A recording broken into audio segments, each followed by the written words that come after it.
Something in the air? You bet. Excitement. Because 4 exciting new shows go on the air tonight, starting right now.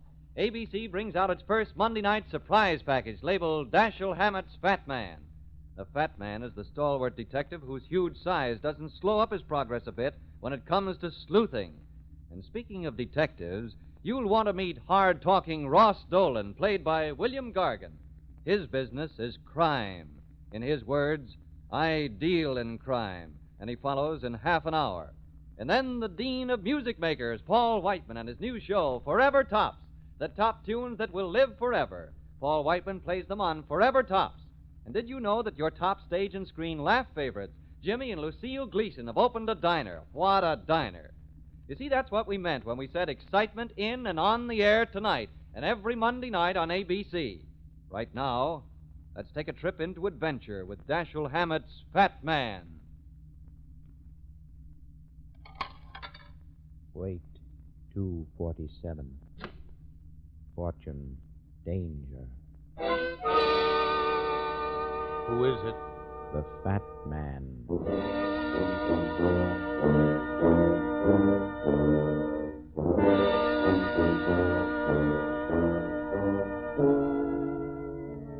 The American Broadcasting Company brings you Dashiell Hammett's latest and most fascinating character, the Fat Man. The hard-boiled, hard-hitting adventures of a criminologist who tips the scale at 247 pounds. Tonight's adventure, the 19th Pearl. And now, here is the Fat Man.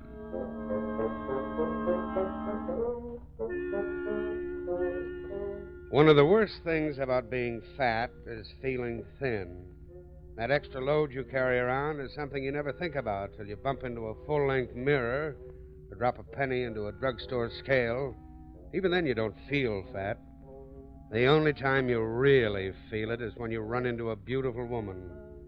That's when the old collar kind of chokes you and your hands look big and your legs are hard to cross. That's when you're glad you've got a busy job like mine, solving crimes. This one began in Grand Central Station, right near the Information Center. My mother was going away for a weekend. I was there to put her on the train. You don't have to wait around till the gates open, son. I've gotten on trains before. It's all right, Ma. It's a free night for me anyway. Want some peanuts? Oh, for heaven's sake, no. I do. Be right back. Bagged peanuts, Jenny. All right. Better make it 2. Here you are. Okay. Sorry, sister. I didn't mean to bump into you. It's all right. I wasn't looking where... Please, will you do me a favor? It's terribly important. Here, hold this bag for me. Oh, quick, he's coming. Who? Don't let him see me. You mustn't know I'm here. Well, why not? What have you done? Nothing. Stand in front of me, will you? Quick. Put your arms around me as if you were kissing me goodbye. Say, what kind of a game is this? Please, cover my face and kiss me. Okay, sister. How's this? Hold it. How long? Oh, no. No, don't stop. Just keep your arms around me. As long as you say, baby. You know, I've heard about things like this, but I never figured it would happen to a guy like me. All right. That's enough. I wish I thought so. We ought to do this more often. I'll have to run now. He's gone. Maybe you'll be back. Oh, no. No. I mustn't miss the train. Thanks ever so much for helping me. Hey, wait a minute. Aren't you going to tell me? No, there isn't time. But I don't even know. Okay, sister.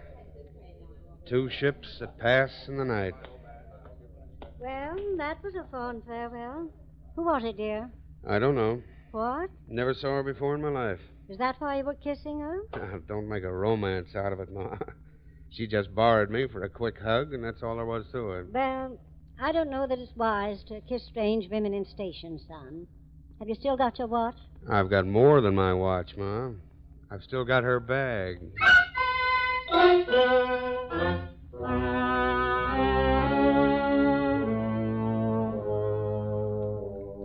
But how do you know she's on this train, dear? I saw her duck into the car ahead. Well, leave the bag with me. I'll give it to her as soon as we pull out of the station. Are you kidding?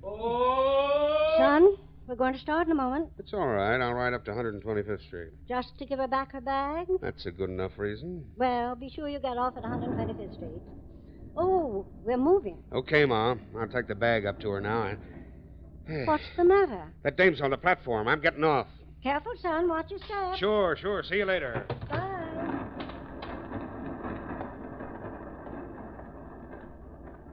Good evening, beautiful.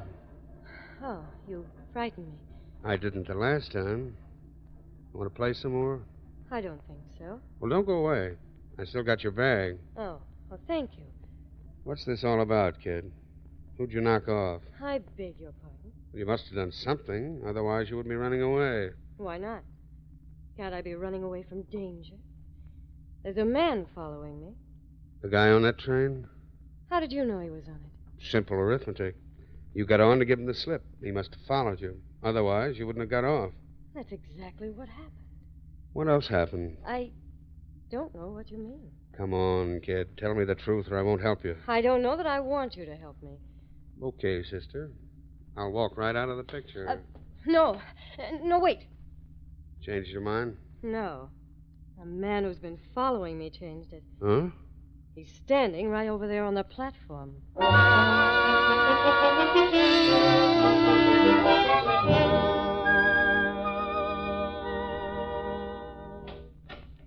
You'll be safe here, Miss Evans. Is this your office? Yeah.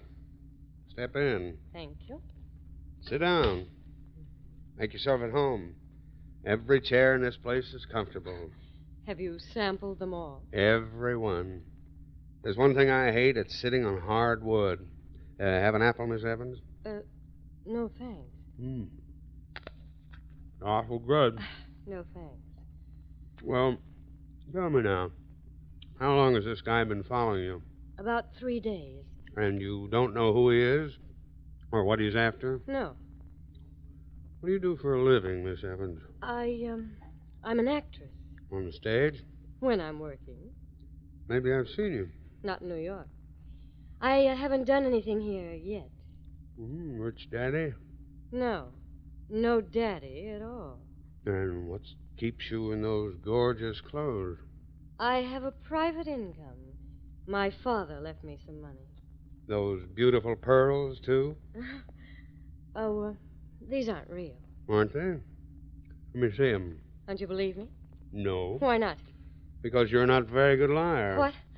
Even experienced ones take a deep breath after every lie they tell. But you've been pumping away like an iron lung. How dare you talk to me like that? Get out of here, Miss Evans. I won't take your case. You won't get it, you insufferable man. Keep going. What? Keep yelling at me. There's someone outside the door. You overbearing, conceited pig. If I were a man, I'd give you the beating of your life. That's enough. Well, what are you doing out here, mister? Nothing. I was just... Hey, come back here, you. You son of a gun. I'll make it much harder for you when I catch you. You gonna stop, you punk, or do I have to dive for you? Oh, you big ape. I'm not as slow as I look. Well, you didn't have to tackle me. I'm sorry, old man. It's my old football training. Can you get up? I don't know. Well, there you are. Now, maybe you'll tell me what you were doing outside my door. I was keeping an eye on Miss Evans. That's an interesting pastime. Come on back to the office and tell us why. It's my job. I'm a private detective. Well. Who hired you? Mrs. Stanton. Mrs. Jeffrey Stanton. The banker's wife? Yes. She wants a record of every move Miss Evans makes. Why? That's my business. Well, maybe Miss Evans has an interest in it. Miss Evans! Miss Evans, where are you? What's the matter? He's gone.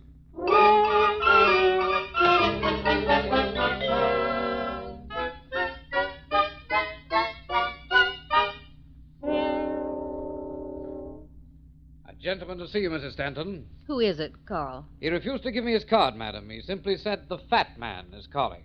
Fat man? What do you suppose he wants? Some information, Mrs. Stanton. Good heavens. What do you mean by coming in here unannounced? But I was announced. I'm the fat man. Well, I've never had the pleasure of meeting you, and I certainly don't intend to do so now. Show him out, Carl. I don't think Carl is man enough, Mrs. Stanton. You'd better let me stay. What do you want? Some information about Miss Evans. I couldn't get a thing out of that clam you had following her. What clam? What are you talking about? Shall I call the police, Mrs. Stanton? No. No, I can manage this call. Very well, madam. Now then, what were you saying, Mr. I don't believe you mentioned the name. I didn't. People remember me better as the fat man. Oh. Oh, I know who you are now. Mr. Parker told me about you. Parker? The man you very nearly killed in the hall outside your office. He said you fell on him like a ton of bricks. He had no right listening outside my door. Did you really hire him to follow Miss Evans? I did. May I ask why? You shouldn't have to. I thought everybody knew I was anxious to divorce my husband. Miss Evans is just one of the grounds. One? The only one I'll need. You see, Mr. Stanton made the mistake of giving her a necklace. What?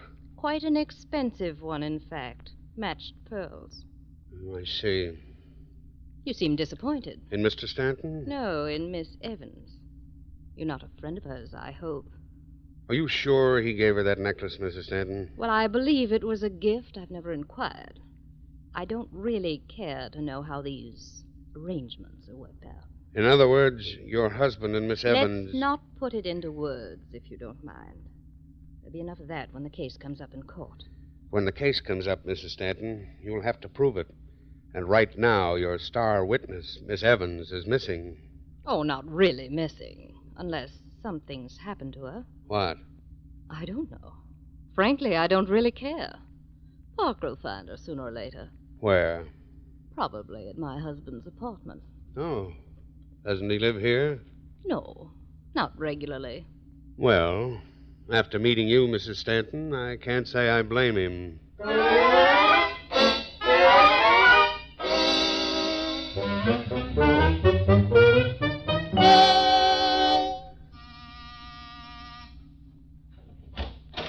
Mr. Stanton in? Yeah, he's in.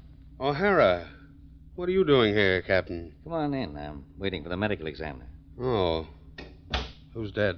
Who do you think? Stanton lived here all alone. He might have had company. He did, a little earlier. There's a knife in his chest. Who put it there? I don't know. The murderer didn't leave his card. Want to see the body? You might as well. Where is it? Right over there in the corner. And leave those chocolate-covered almonds alone. The place hasn't been gone over yet. When did all this happen? Don't know yet. I just got here a few minutes ago. And the body was right where it is now? I'm sure it hasn't moved. It's funny, isn't it? What? How a guy gets stabbed in the chest without putting up any kind of a fight. No sign of a struggle around here. So what? Nothing. I just don't like it, that's all. Why not? Because the usual place for a knife is in the back. The chest, you see it coming. You got a chance to protect yourself. Not if you trust the person who's coming at you. Not if she's your sweetheart or something like that. Then you don't see the knife till it's too late. What makes you think it's his sweetheart? I don't. I don't even know if the man had one. Well, then stop putting a noose around her neck. Whose news? What are you driving at? Nothing. Nothing. I just don't like your theory, O'Hara. Well, it's apparent he was killed by somebody he trusted. If it wasn't his sweetheart, then... Will you stop mentioning his sweetheart? Why? Is she a friend of yours or something? Don't be funny. Well, what are you mad at? What's eating you tonight? Your theories. Stanton could have been sitting in that chair when he was killed. The murderer could have moved the body to throw us off the track. I doubt it. The murderer didn't even have time to cover up the one clue that's going to convict him. What's that? Piece of string in the dead man's hand. You see how Stanton is holding onto it? String? Looks more like a strong silk thread. Probably something he tore from the murderer's clothing just before the knife went into his heart. You don't tear single threads from a person's clothing, O'Hara? Then what is it? I don't know. Let's open his hand and see. Wait a minute. We don't have to open it. I can see something between the fingers. What is it? A pearl.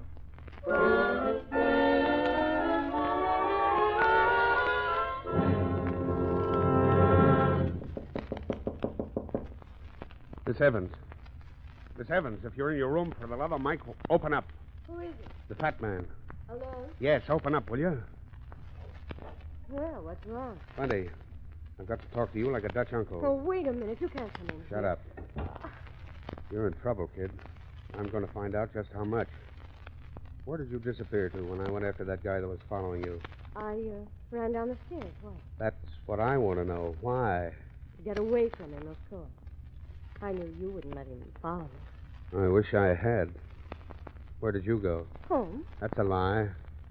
I've been calling up here all night. Well, I stopped off for a bite to eat. Where?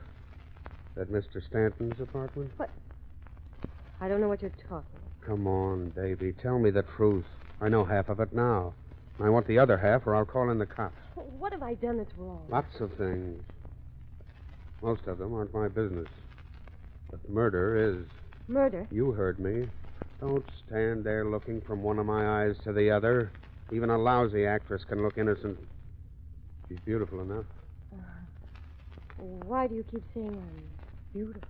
Because you are. And if I weren't a man and a half, I'd take you in my arms and... And what? Never mind. Go ahead. Do it. Are you kidding? Do it. I want you to kiss me, darling. My name isn't Darling. You never told me what it was. What can I call you? Nothing. You've got to believe me, darling. You've got to trust me. Why? Because I trust you. Will you kiss me now? Yeah. Oh. You're awfully sweet when you want it. Who gave you that necklace you were wearing? What? Who gave it to you? Why aren't you wearing it now? I just took it off. Where is it? Don't you believe me? Where is it? I want to see it. I've got it. Where? Right here on my dress. Are you satisfied? Not yet. Is this the necklace you were wearing in my office? How many of these trinkets do you think I have? How do I know? There must be more where this came from. Who gave it to you? Mr. Stanton. Why didn't you tell me that before? Because it was none of your business. Well, that's a good answer. Is it my business now? If you want it to be. How do you want it to be, Miss Evans? I want it to be Kathy, not Miss Evans. Okay, Kathy. I'll take your case. Have I got one? You will have. The cops will be swarming all over this place by tomorrow morning. Why? Don't worry. Everything will be all right. You didn't feel that way when you came in. When I came in, I never expected to find this string of pearls. Not in one piece, anyway. You mind if I take them? What for? I thought you trusted me. You still haven't answered my question. I need these pearls to make your alibi stand up, Kathy. Don't forget, I'm working for you, but the police aren't.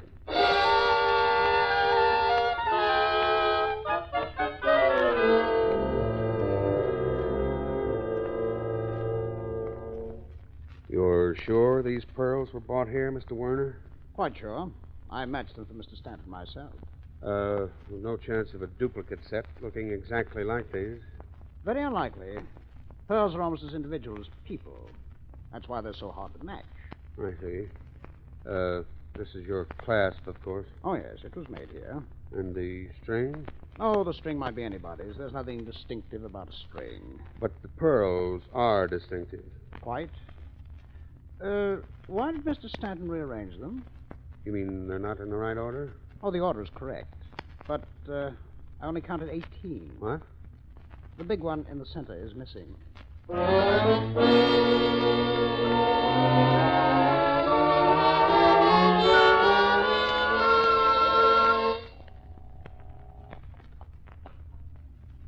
Hello. Hello, Kathy. Oh, yes. This is the fat man. Do you want to swing for the murder of Mr. Stanton? No. Then do what I tell you. But I didn't kill him. Then why didn't you tell me you knew he was dead, you two-faced... No. Shut up. I know you were in Stanton's apartment tonight. You had to be, or you wouldn't have had that necklace back. I don't know what you mean. Don't play dumb with me. You picked those pearls up off the floor and strung them together again. All except one. What? You stupid little fool. You left the most important one in the dead man's hand. Oh, no. Now, this is your last chance, Kathy. Meet me in my office in 15 minutes or I go to the police. But I... Be there.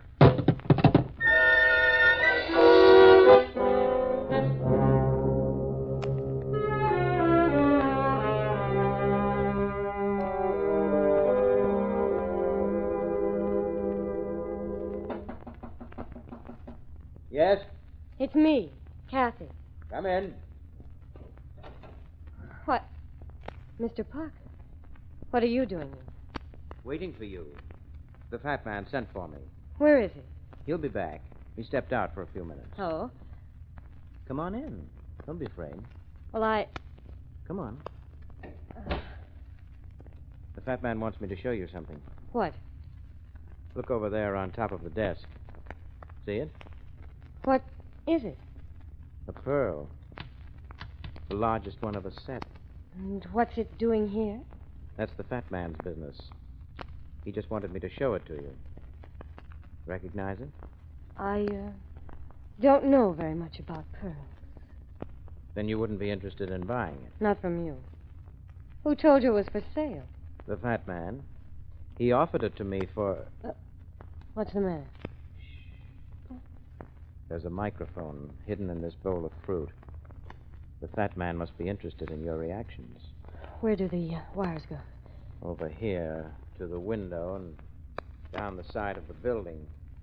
He must be listening in another office. Well, he won't listen anymore. Don't do that, you fool. Put that microphone down. Why? Because he'll know you smashed it. You want to get... Where's that pearl, Miss Evans?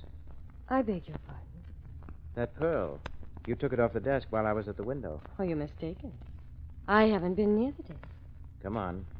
Give it to me or I'll search you for it. Let go of me. Not until you put that pearl back. Open your hand. No, Open I it, won't. I said. The fat man will kill me if you get away with this. Oh, come back here, you little devil. Not on your life. Just a moment, Miss Evans. Mrs. Stanton. Yes. I'll take that pearl, please. Look out, she's got a gun. Stay where you are, young lady. No, you can't make me. Stop. I told you to stop.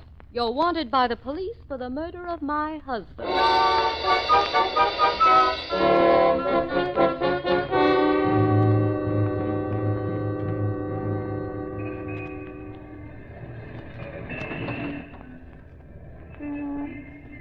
Get in the cab, Miss Evans.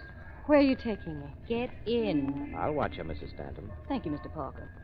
All right, driver. Hurry. Police headquarters. Right. Why don't you start? Gotta wait for the light to change, lady. You gotta wait for me, too. The fat man. Surprise. How do you feel, Kathy? Why, I'm all right. You better have somebody look at that shoulder. Franklin Hospital, driver. Make it snappy. Okay. Just a moment. We're taking her to police headquarters. With a fresh wound in her shoulder, she needs medical attention. But I said... Franklin Hospital, driver, and don't spare the horses.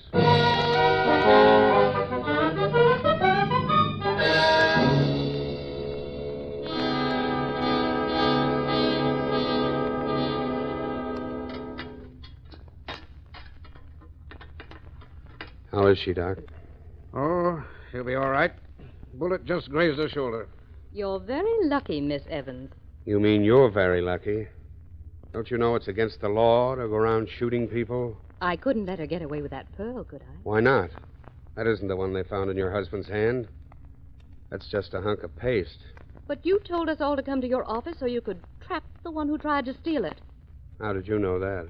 It was obvious. That's no excuse for shooting at her, Mrs. Stanton. Oh, I didn't really shoot. I tried to frighten her more than anything else. Well, in any case, I'll have to make a report to the police. Will you come with me, Mrs. Stanton? Certainly. You're a dead pigeon, Kathy. What do you mean? Even a bald-headed jury won't save you on this one. But I didn't kill him. I think you did. What's your vote, Parker?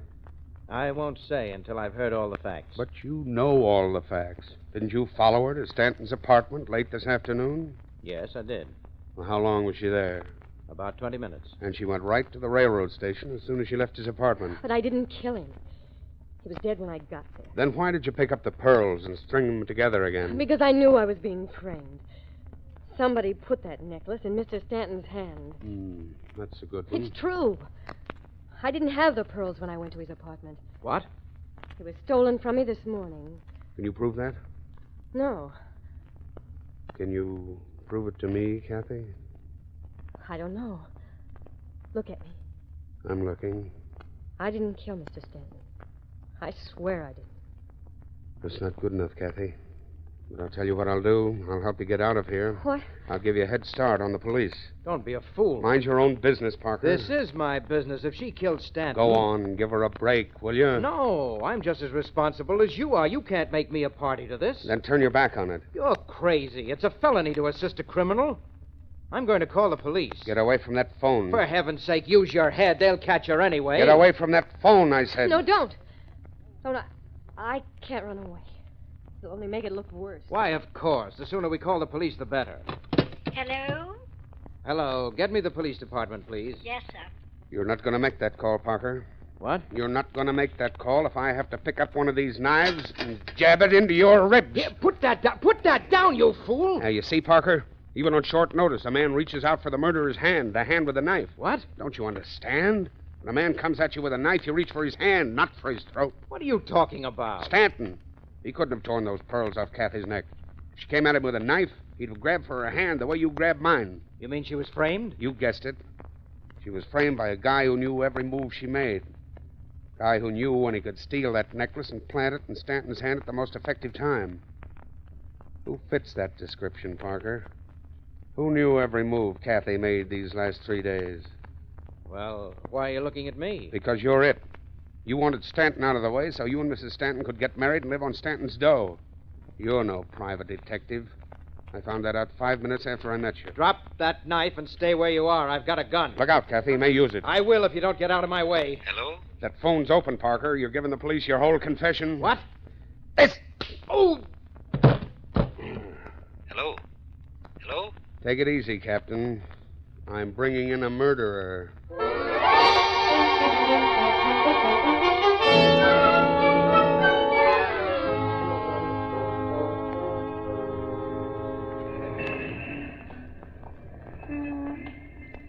So you and Stanton were just good friends, Kathy? Mm-hmm, that's right. Must have thought an awful lot of his friends to give them pearl necklaces. Well, I know you won't believe it, but he was like that. He once gave a surgeon a brand new car just for operating on his hand. What did you do for the old boy?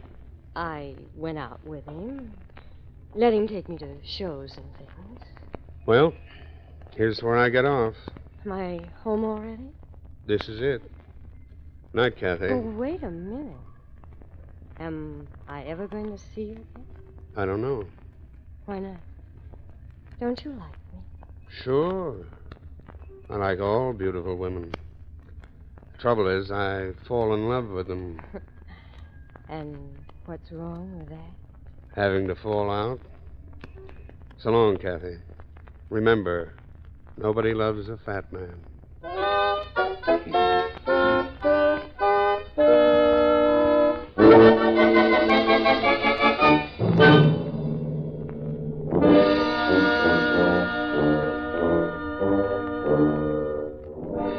Listen again next week at the same time when the American Broadcasting Company brings you another adventure of Dashiell Hammett's exciting new character, the Fat Man. Next week's story is called The Unfamiliar Face. And, as the Fat Man says, Know a man's face, and you know the man behind it. Line for line, it tells the story of his life. From the women he's known to the crimes he's committed.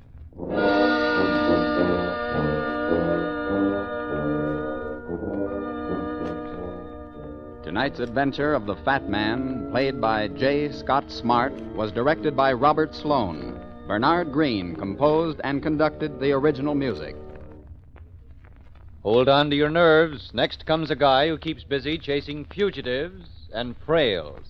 It's William Gargan as Private Detective Ross Dolan, shooting his way through the mystery thriller I Deal in Crime. This is the American Broadcasting Company.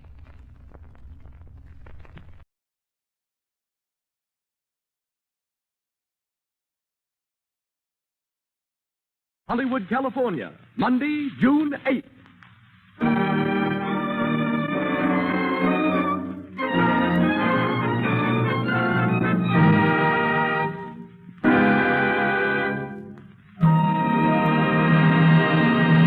The Lux Radio Theater, presented from its new home on Hollywood Boulevard, Hollywood, California.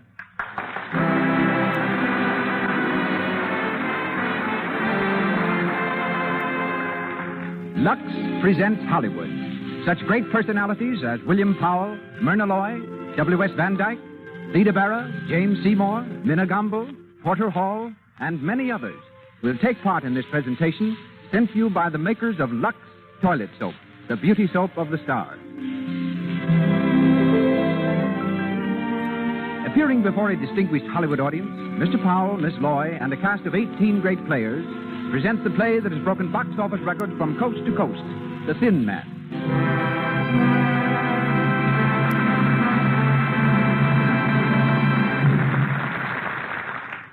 And as producer tonight, we present the director who did The Thin Man on the screen, together with such triumphs as Naughty Marietta, Trader Horn, Rose Marie, I Live My Life, and countless other smash hit pictures. Mr. W.S. Van Dyke.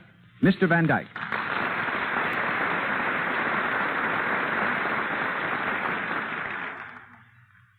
Hello, everybody. Well, it's a great scene at the Lux Radio Theater tonight. In our audience, we have Betty Davis, Jimmy and Lucille Gleason, Bob Armstrong, Ole Olson of Olson and Johnson, Stu Irwin, Jimmy Starr, famous communist, Evelyn Venable, Mr. and Mrs. Leon Schlesinger. Maybe it would interest you a little inside information on the show we're doing tonight, The Thin Man, and about William Powell and Myrna Loy, who are going to do it for you. As you know, The Thin Man was a best-selling novel by Dashiell Hammett. Hunt Stromberg, down at the studio, MGM, got a hold of it and brought it to me. Woody said, if you'll make this picture, I'll buy the story. Well, I read it, and while it was a good enough mystery story, there was something else about the book that struck me. Here was something new and fresh and very charming. A romance between a man and his wife. It's a story of a couple of kids that understood each other and had a blessed confidence in each other. Beneath all the casualness and all the wisecracking, there's a lovely, wholesome relationship. Something really deep and sweet and inspiring. Well, we decided to make the picture. Albert Hackett and Francis Goodrich wrote a swell script. William Powell and Myrna Loy played the parts. And how? They played them beautifully, because Powell was just Powell and Loy was just Loy. Both of them wisecracking all the time and flouting right through the picture.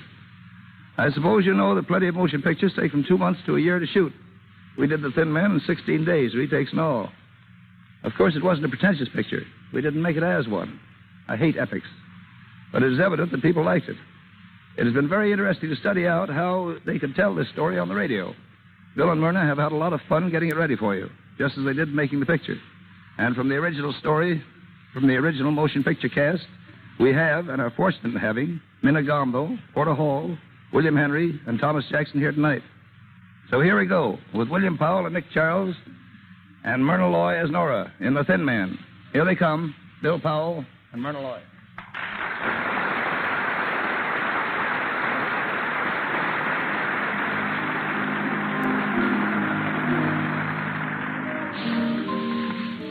We're in a fashionable cafe, Montmartre, New York City. It's Christmas Eve, and the well-appointed dining room is filling rapidly. From the bar comes a good-looking young fellow of about 35, tall, casual, and worldly wise. He's Nick Charles, the well-known private detective, played by William Powell. And he's waiting for his charming wife, Nora, played by Myrna Loy. As he takes his place at the table, a young girl on the other side of the room recognizes him and hurries over.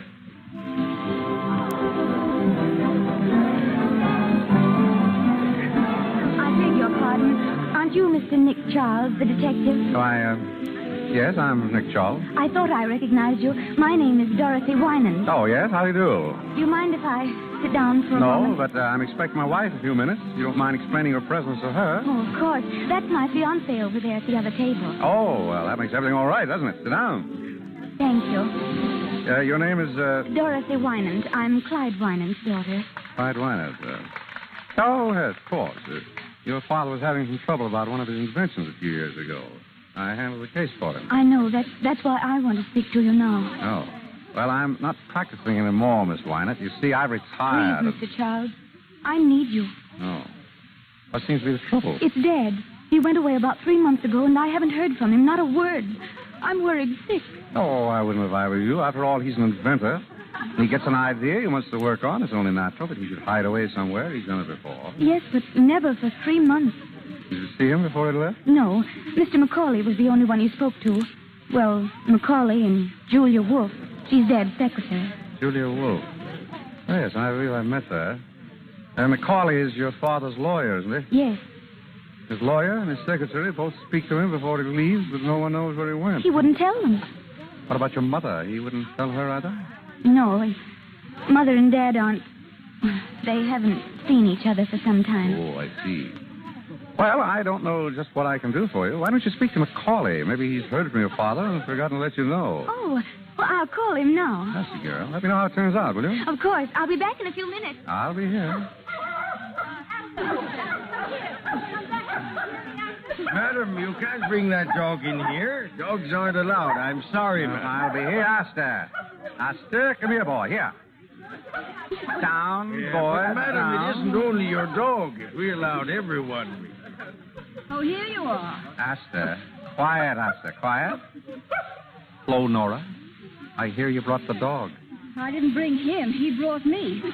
I think the doorman's mad, Nick. Madam, I'm afraid you'll have to take the dog outside. It's all right, Joe. It's my dog and my wife. You might have mentioned me first. But, Mr. Charles, are you sure that... Of course I'm sure. He's well trained. He'll behave himself. Nobody might bite someone. Oh, no. Only me, Joe. He only bites me. Yes, he's fussy about what he eats. Go ahead, Joe. I'll be responsible for him. Very well, sir. If you say so, sir. There you are, my dear.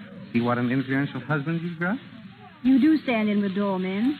Mr. Charles. Oh, yes, Dorothy? May I introduce my fiancé, Andy Reed, Mr. Charles? How do you do? How do you do, sir? Any luck, Dorothy? Yes, he's just around the corner. Your father? No, Mr. McCauley. We're going to see him now. Oh, fine, fine. Nick? Yes, my dear? Oh, I beg your pardon. Miss Wynant, Mr. Reed, my wife. How do you do? I'm sorry we have to rush, but you'll excuse us, Mr. Charles. Of course. We're at Normandy for a couple of weeks. Why don't you drop around? Thanks, we will. Goodbye. Goodbye. Goodbye, sir. Goodbye, Mr. Charles. Goodbye. Pretty girl. You like blondes. You got tight? Only you, darling. Lanky brunettes with wicked jaws. Who is she? Dorothy Wynant, daughter of Clyde Wynant. I worked on a case for her father. Some nut wanted to kill him. Charming. What's the matter now? Wynant's disappeared. Dodge's afraid something happened to him. Has anything happened to him? My darling wife. How do I know? Funny, though. That secretary of his ought to know something. Secretaries usually do. Who is she? Julia Wolfe. Smart girl, Julia. I always suspected she had some kind of hold on Wynant, and that's why he kept her on. Maybe you ought to give her a ring. What for? Oh, just to say hello. Maybe. Want a nickel? No, I've got one. I'll be right back. Hello? I want Skylar, 40962. No, Skylar. That's right, 409.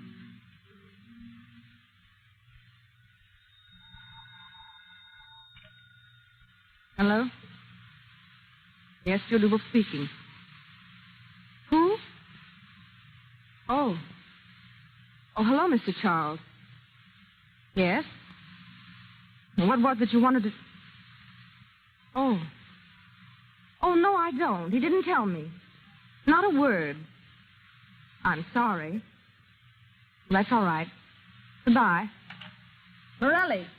Coming. Well, who was that? Nick Charles. The detective? He wanted to know where Wynant was. Oh, yeah? Why? He didn't say. Did anyone see Wynant come here that night? The night you and him had the scrap? I don't know. Oh, no? Well, I guess I'll scram. Wait a minute, Morelli. Where are you going? Oh, taking a little stroll, that's all. If Nick Charles is going to pop up around here, I want to be far away when he does. Ah, don't be a fool, Morelli. Fool, huh? Hey, listen, sister, I got a record 9 itching to come face to face with no dick. Sit down, Morelli. You need money, don't you? Yeah. What about it? You got some? Plenty. I'm Wynant's secretary. Oh, yeah? What do you mean by that? Wouldn't you like to know?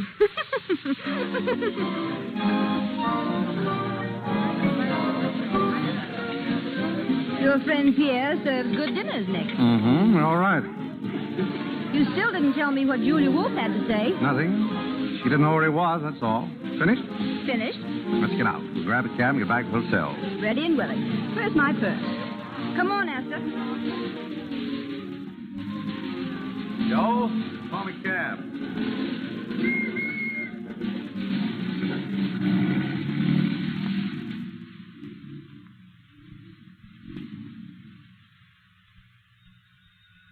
Hello? Hello?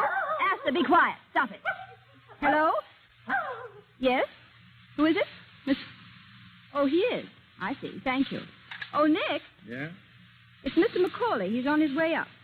Macaulay? I wonder what he wants. Isn't he Wynant's lawyer? Yeah? Maybe he's got some news. Well, he ought...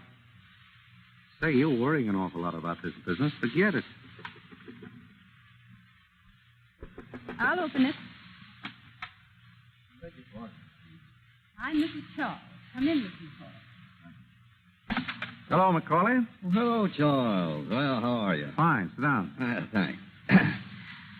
Dorothy told me you were here. I took the liberty of coming to see you. Of course.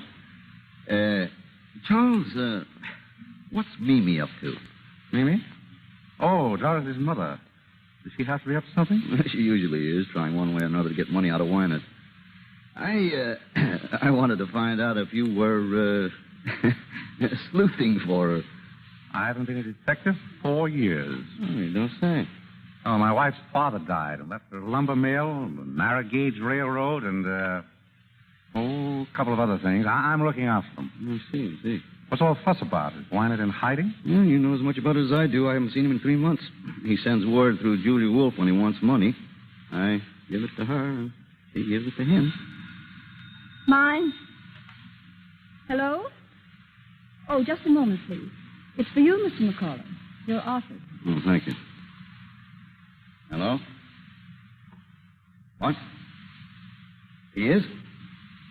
Oh, where is he? Oh, very well. Well, he's back in town. Mr. Wynant? Yes, thank heaven. He's waiting for me now. Well, I've got to rush. I'll tell you, it's no joke working for a man like that. Oh, goodbye, Mr. Charles. Goodbye, Charles. So long. Merry Christmas. Same to you.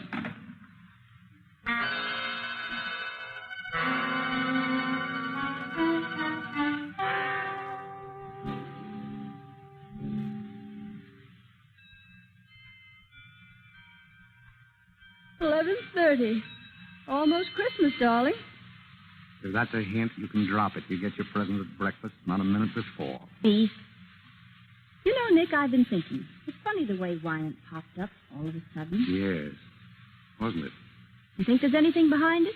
Why should there be? I don't know. It just strikes me as being funny, that's all. You're nearer than I am, darling.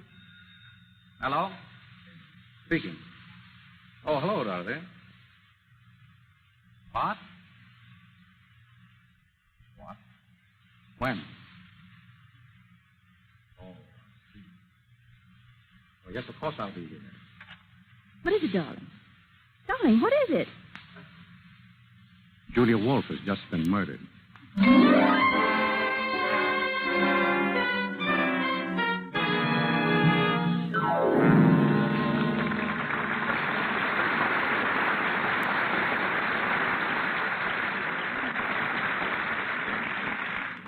You are listening to William Powell and Myrna Loy in the story of The Thin Man from the stage of the Lux Radio Theater in Hollywood Boulevard. Before we go on with the story of Nick and Nora, we want to take you on a quick tour of Hollywood.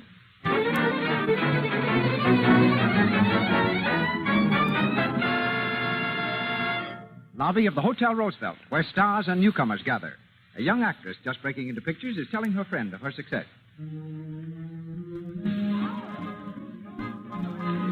Well, there's one thing.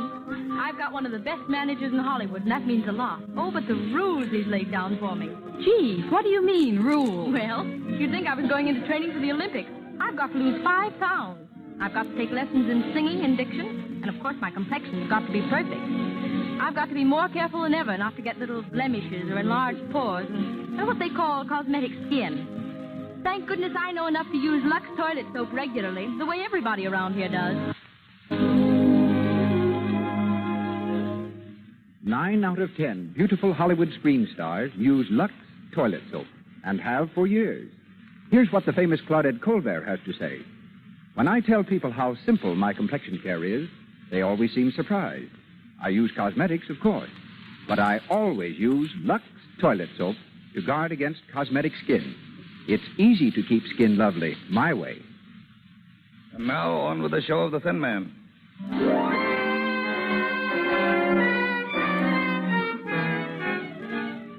An hour has gone by since Nick heard about the murder of Julia Wolf.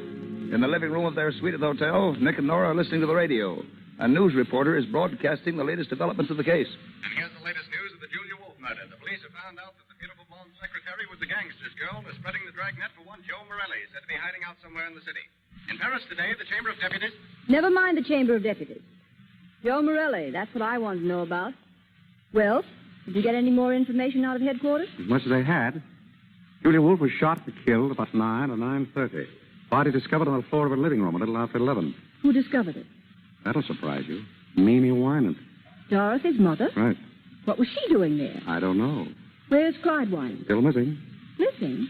But Macaulay was going to see him. They had an appointment. And I spoke to Macaulay. Wynant never showed up. Nobody knows where he is. It's going to be pretty tough on Dorothy, isn't it? Meaning what? Meaning that it looks as if Clyde Wynant skipped one appointment in order to keep another with Julia Wolf. You think he killed her? Oh, it's just a guess. You're the detective around here, darling. Oh, that's Dorothy. Said you wanted to see me. Well, come in, Dorothy. Thank you. Is anyone here? That's Nora. Have a seat. Oh. Hello, Dorothy. I'm sorry for breaking in on you like this. Oh, that's all right. We're used to it. Anything wrong? Julia Wolf is dead. Yes, we know that. Here's the gun she was shot with. What are you trying to tell me? That you did it? Yes. I hated her. She kept me from seeing my father. I went down there to ask her where he was. She wouldn't tell me. I shot her. Where did you hit her? Why, in the heart. Pretty good shot you are. What did she do? She fell down.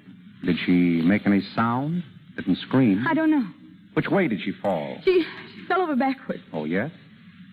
People fall toward a shot, you know, not back from it. I knew you were lying. Oh. All right, come on now, brace up. Where did you get this gun?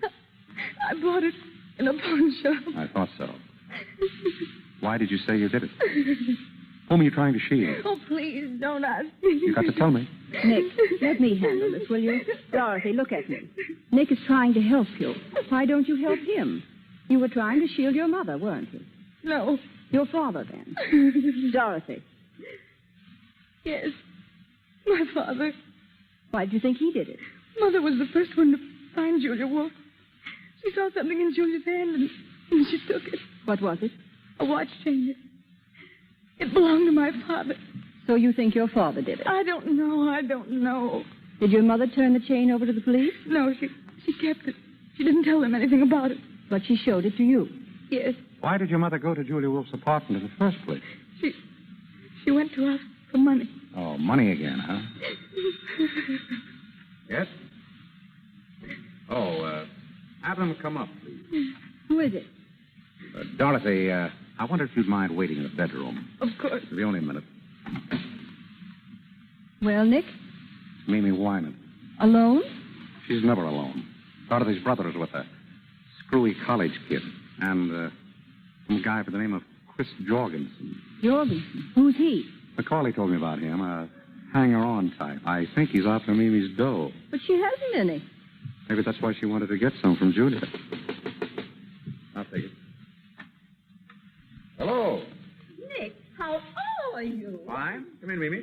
Thank you, Nick. This is my son, Gilbert. How are you? Very well, thank you. And Mr. Chris Jorgensen. He's an old friend of mine. How do you do? How do you do? Sit down. Sit down. My wife, Mrs. Wynant, Gilbert Wynant, and Mr. Jorgensen. How do you do? Well, Mimi? Nick, I've never been in such a state in my life. You know, of course, that I was the one who found Julia Wolf. So we've heard. Oh, my dear, it was terrible. I walked in and there she was, lying dead on the floor. I meant to ask you, Mother, was there much blood? Gilbert, don't be so morbid. But I'm interested in murders. You know, Mr. Charles, I formed a theory about this one already. That's so. In my opinion, the man who did it... Gilbert, be quiet. You don't know anything about it. Oh, but I do. Be quiet. You were saying, Mrs. Wynant? About finding Julia Wolf. I was simply petrified, and such a mystery. Clyde Wynant's crazy, absolutely crazy to stay away at a time like this. No wonder the police think he had something to do with it. What do you think? Oh, I know he didn't, but I wish I could find him. I have something very important to tell him. Macaulay won't help at all. He thinks I just want money. Well, don't you? Oh, Nick, you're always teasing. Mrs. Wynant, were you alone when you found Julia Wolf? Quite. Of course I was. Wasn't Mr. Jorgensen with you? I? Certainly not. I don't know anything about it.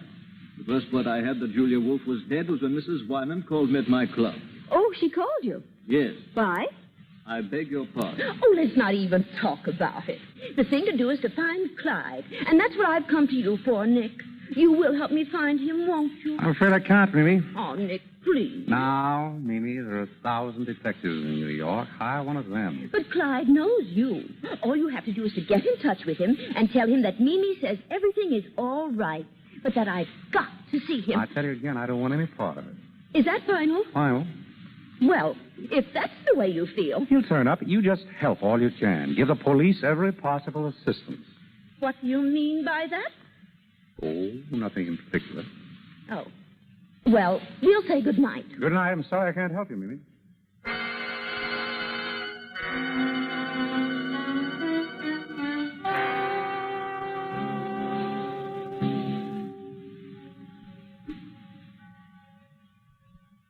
Hello. Is this the Normandy Hotel? I want to speak to Mr. Charles. Yeah, Nick Charles. Hello, Mr. Charles? Say, I'm sorry I woke you up. But, Mr. Charles, I'd like to lay a proposition before you. It's about the murder of Julia Wolfe. Well, what's the difference who I am? Wait a minute. All right. Wait a minute. Don't hang up. I'll tell you who I am. But you got to keep it under your hat. I'm Al Nunheim. Yeah, Nunheim. Now listen. I know who murdered Julia Wolfe, see?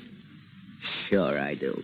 And I'll spill it to you for $5,000. I'll tell you how I know. Because I was outside of her apartment when she was shot. And I saw the one who did it.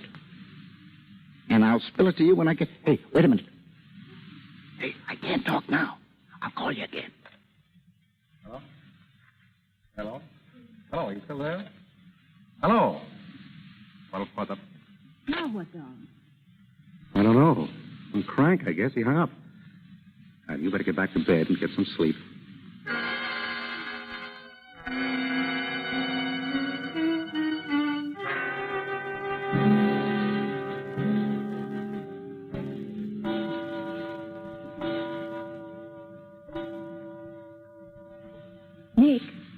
Nick, are you asleep? Yes. Good. I want to talk to you. That's jolly. Don't you think you'd like to go back to detecting once in a while just for the fun of it? Can't you get to sleep? No. Everybody says you were a grand detective. They were kidding you. I'd like to see you work. Tomorrow I'll buy you a whole lot of detective stories. Oh, that poor girl's in an awful spot. There's nothing I can do to help her. She thinks you can. It wouldn't hurt you to find out if you could, would it? Darling, my guess is that Wynant killed Julia, and Dorothy knows it. And the police will catch him without my help. Now, please put out the light. I'm tired. Oh, all right. But I'm mad at you. Mm-hmm. Nick. Hmm? Did you hear a knock? Mm-hmm. Shut up, Astor. You want to answer it, Nick? Oh, good Lord. All right, stay in bed. I'll do it myself. Well? Mr. Charles here. Yes? I gotta talk to him right away. What about? What's going on? What's going on? There's someone to see you, Nick. That's great. I was afraid I'd have to go to sleep. Come in. Yeah. How about a chair, Mr. Stay where you are, both of you. I got you covered, so don't move. A stick-up. No, it ain't a stick-up. I gotta talk to you, Mr. Charles. I want you to tell me something, and I want you to give it to me straight. You get me? Do you mind putting that gun down? My wife doesn't care, but I'm a very nervous person. Thank you. All right, shoot. What's on your mind? You don't need to tell me you're tough. I heard about you. I'm Joe Morelli. I've never heard about you. I didn't bump off Julia. All right, you didn't. I haven't seen her in 3 months. We were all washed up. Why tell me? I wouldn't have any reason to hurt her. She was always on the up and up with me. But that dirty little rat, Nunheim, well, he got sore because she liked me and hated him. So he put the finger on me. That's all right, swell, brother. Only you're peddling your fish in the wrong market. I've had nothing to do with it. Now, listen. The boys used to say that you were okay, a square guy. Now, that's why I'm here. What's the law doing to me? Do they think I did it? Or is it just something else to pin on me? I'd tell you if I knew, but I'm not in on this. Ask the police. Yeah, that'd be very smart. The boys would love to have me come in and ask questions. They'd like it right down to the end of their blackjacks. Now, I came to you on the level. The boys say you're on the level. Be on the level. I'm on the level. If I knew anything, I'd be... Who's that? I don't know. This is your party. Open up. Open up. This is the police. The police? You dirty two-timer. Look out, Nora. Oh! Give me that gun. You rat, I'll show you. Drop that gun. Drop it. You'll double-cross me, will you? Come on, drop it. Give it to me. Give me the gun. Grab it. Let me go. Let me go, I said. I'll take that gun. Thanks, officer. You almost had me. Get some water, Joe. Nora. Are you all right? Nora. I'm Inspector Guild of the Homicide Squad. You're in a good place, Inspector. Who's that woman on the floor? My wife. This guy shoot her? No, he tried to shoot me. I socked her on the jaw to get her out of the line of fire. I guess I hit her too hard. Nora. Oh. Look at me, Nora. Are you all right, darling? Oh. You darn fool. You didn't have to knock me out. I knew you'd take him, but I wanted to see you do it. She's all right. Okay, Slattery. Take Morelli downstairs. Don't push. I take How'd you people have to pop in, Inspector? We hear this is getting to be a sort of a meeting place for the Winans family. So we figured we'd stick around in case the old man himself shows up. Then we seen Morelli sneak in, and we decided to come up. And it was pretty lucky for you, too. Yeah. Morelli a friend of yours? I never saw him before. What's he want of you? Wanted to tell me he didn't kill Julia Wolf. What's that to you? Nothing. What did he think it was to you? Ask him. I don't know. I'm asking you. Keep on asking. Oh, so you're going to keep mum, huh? All right, Mr. Charles. I won't bother you tonight, but I'll be in tomorrow morning, and I'll have plenty of things to ask. Good night. Thank you, Inspector Guild. Next time you come, try to stay longer.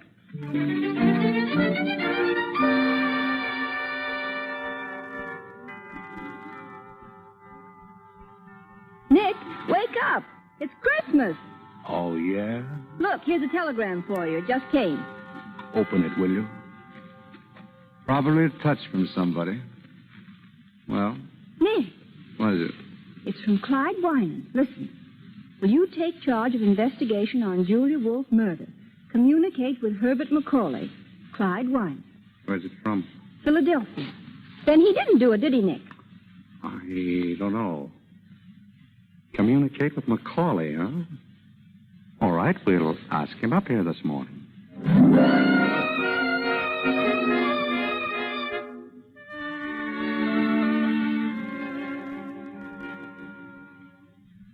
There you are, Macaulay. What do you think? He wants you to handle the case. Yes. Huh? Well, what are the chances of you doing it? Slim. Oh, please, Nick. Quiet, dear. I wish you would, Mr. Charles. Would it help any if I could persuade him to meet you? You might. I had word from Wynant myself last night. He gave me a code message to insert in the newspapers in case I wanted to get in touch with him. It wouldn't do any harm to put it in. I'm sure you could clear this up. Oh, Wynant will only come back. It doesn't look well he's staying away at a time like this. Yes? Oh, just a minute. For you, Mr. Macaulay. Police department. Police department? Hello? Where? In Allentown. Yes. Well, when's the next train? Right. I'll get that. Well? Wynant's tried to commit suicide. They want him to go down and identify him. Well, I guess this changes the whole story, doesn't it? That looks like an admission of guilt. Oh, I had such hopes. I thought if you got on this case... well. Well, it's no use thinking about it now. Well, I'm sorry to have wasted so much of your time. You'll excuse me, won't you? Of course. Goodbye. Bye. Well, that's that. A finish. What's the matter with you? Oh, the mystery's all gone. And I wanted you to find out who did it. Maybe I will. But Winans. I don't believe he did it. Why don't you? No reason. Just a hunch. But I'm going to find out.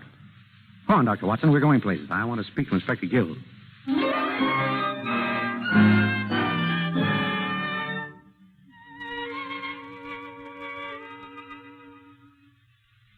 Man to man, Mr. Charles. Are you working on this case? Man to man, Inspector Guild, I'm not. But he's interested. I don't mind telling you, I'd rather have you in on the right side. You mean not on Winant's side? I'd rather have you working with us than against us. So would I. It's a bargain, then.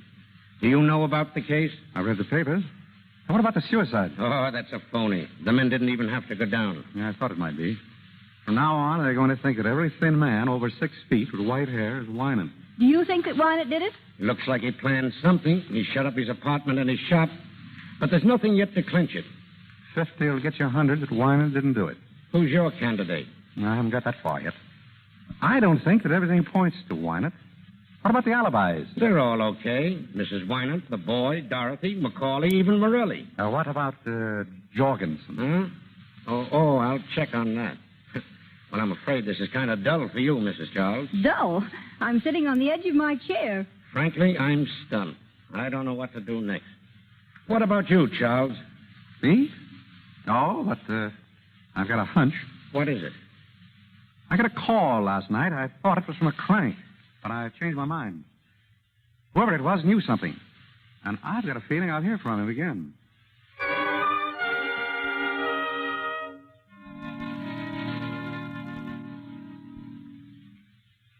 What time is it? Almost 10. Still waiting to hear from the crank? And how? Here, give me that, quick. Hello? Yes? Ed, this is Nick Charles. Who? Can't hear you. I said I can't hear you. Have to speak louder. I can't speak any louder. Hey, this is Al Nunheim again. You know, I called you last night. Hey, listen. Are you still interested in that proposition? Yeah, huh? All right, then. Now, here's the dope.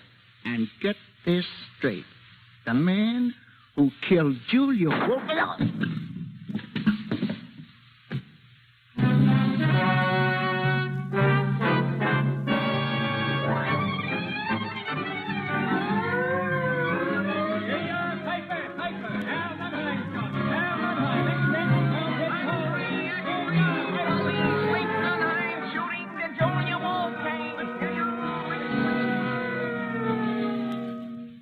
What's this, Gil? You think Winant killed Julia Wolf and Nunheim? Right. Why? 2 reasons. First off, Mimi Winant came across with a watch chain. She plucked off Julia's body. Oh, she did, huh? It belonged to Clyde Winant. Yeah. What's the second reason? A pip. The bullet that killed Nunheim came from the same gun. That's all right, Inspector. All right. It's perfect. Clyde Winant is guilty of both those murders. Maybe. What? 50 will still get you 100. I say Winant's innocent. You can say what you want. But I'm spreading a dragnet for that guy over every town in these United States. And I'll get him, too.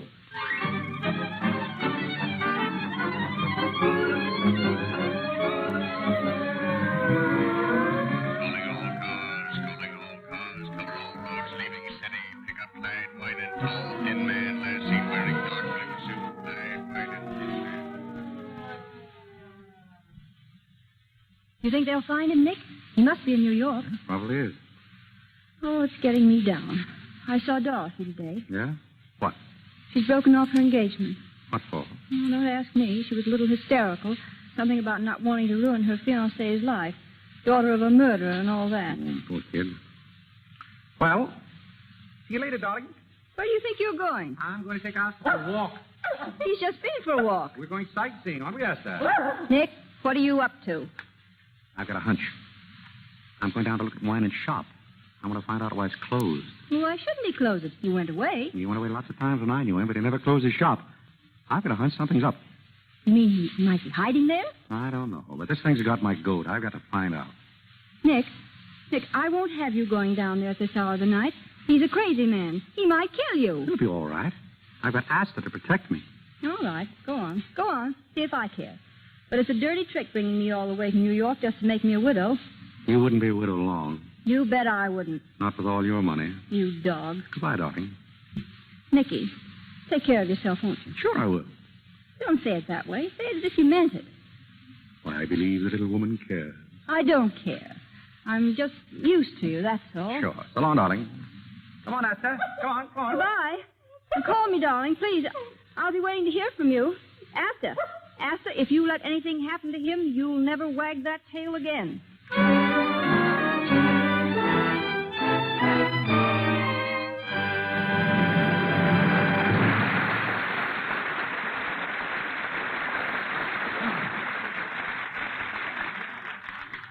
You are listening to the Lux Radio Theater's production of The Thin Man, starring William Powell and Myrna Loy, with the music under the direction of Louis Silvers. This is W.S. Van Dyke speaking.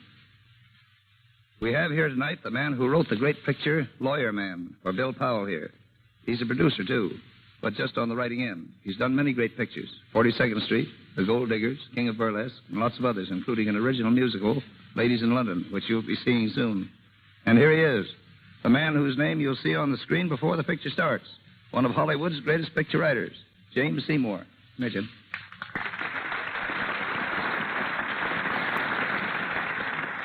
Thanks, Woody. I've been a movie writer for 10 years. That's the first kind word anybody has said to me. Listen, Jim, the average person thinks a movie writer is a fellow that sits by himself at a typewriter, hammers out a lot of dialogue, and hands it in. Would you like to correct that impression? I certainly would. Nobody works alone and by himself to make a picture. It's a matter of constant cooperation between producer, director, technician, actors, and the writers. Some of the best story ideas come out of the conferences. Jim, how many writers would you say there are on an average picture? Plenty. Believe it or not, I've seen pictures where there were more writers than actors. If all the people who contributed to the story got screen credit, it would look like a page from the telephone directory. You've written on both the stage and screen, Jim. Tell the folks how they're different. Well, pictures have less talk, but they tell more in less time. Like concentrated foods, all the good and none of the waste. In the theater, everything must be brought to the audience. On the screen, you take your audience wherever the camera can go. And here's another important point that comes right back to your Lux Radio Theater. On the stage, the star just enters.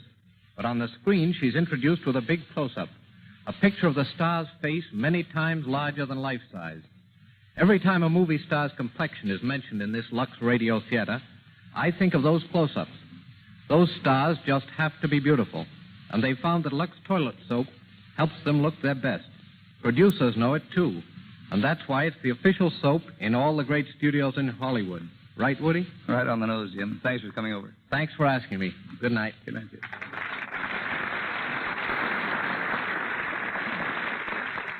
We pause for station identification. This is the Columbia Broadcasting System. The Thin Man.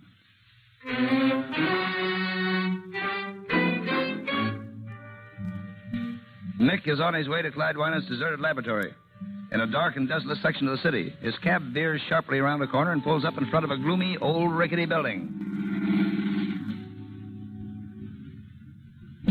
Say, mister, are you sure this is the place you wanted? Looks like it.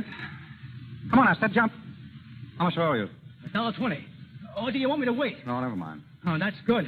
You know, this ain't no neighborhood to be in at 2 o'clock in the morning. I want to get out of here. There you are. Thanks. Hello. Come on, Asta. Come on, let me step with you.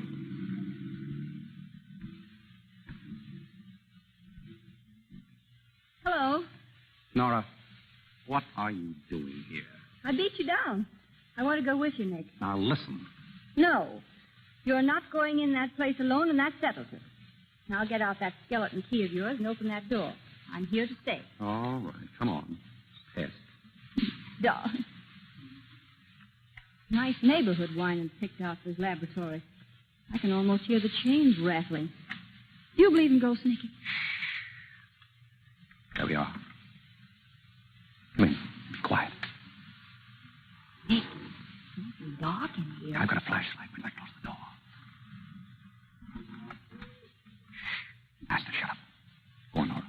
Which way? Straight ahead. Can you get the layout of the place? Looks awfully big to me. You can't even see into the corners. Don't let the shadows frighten you. Who's frightened? Hold it. What's the matter? This looks like Winant's work table. More like a slab in a morgue. Look, Nick. There's a cement floor all around. Yeah, probably a lot of weight goes on that table. Come on. Where to now? There's an old desk over there by the wall. I want to take a look at it. What do you expect to find? Darling, if I knew what I'd find, I wouldn't be... Nick. What's it, Nick? There's a loose board, I guess. It sounds like somebody was walking over that way. Oh, just your imagination. There's no one in here but us. No. What about Wyman? There's workshop. Why couldn't he be hiding out here? What's that? Asta. Asta, come here. Scratching on the cement around the work table. Asta. Stop it. Stop it. Did you hear what I said, Asta? Nick, look at him. He's after something. I've seen him scratch the ground like that when he was looking for... Asta. Nora, look. Look at this. New cement. Listen. Nick. It's hollow. I wonder if I could find something to dig it up. There's an iron bar on the table. I just saw it. Really? Ah, good. Now, if I just knock a hole in that cement, we'll find out what's under there. Oh, Nick, I'm scared. Asta, quiet. Keep away, Nora. Asta, come here. Once more. There she goes. I'm through the cement. Yeah. Asta, get away from there. Get away. Nick, what is it? What's he after? We must get Inspector Gill here. What's under there? A body. Must have been there for weeks. Oh, Nick.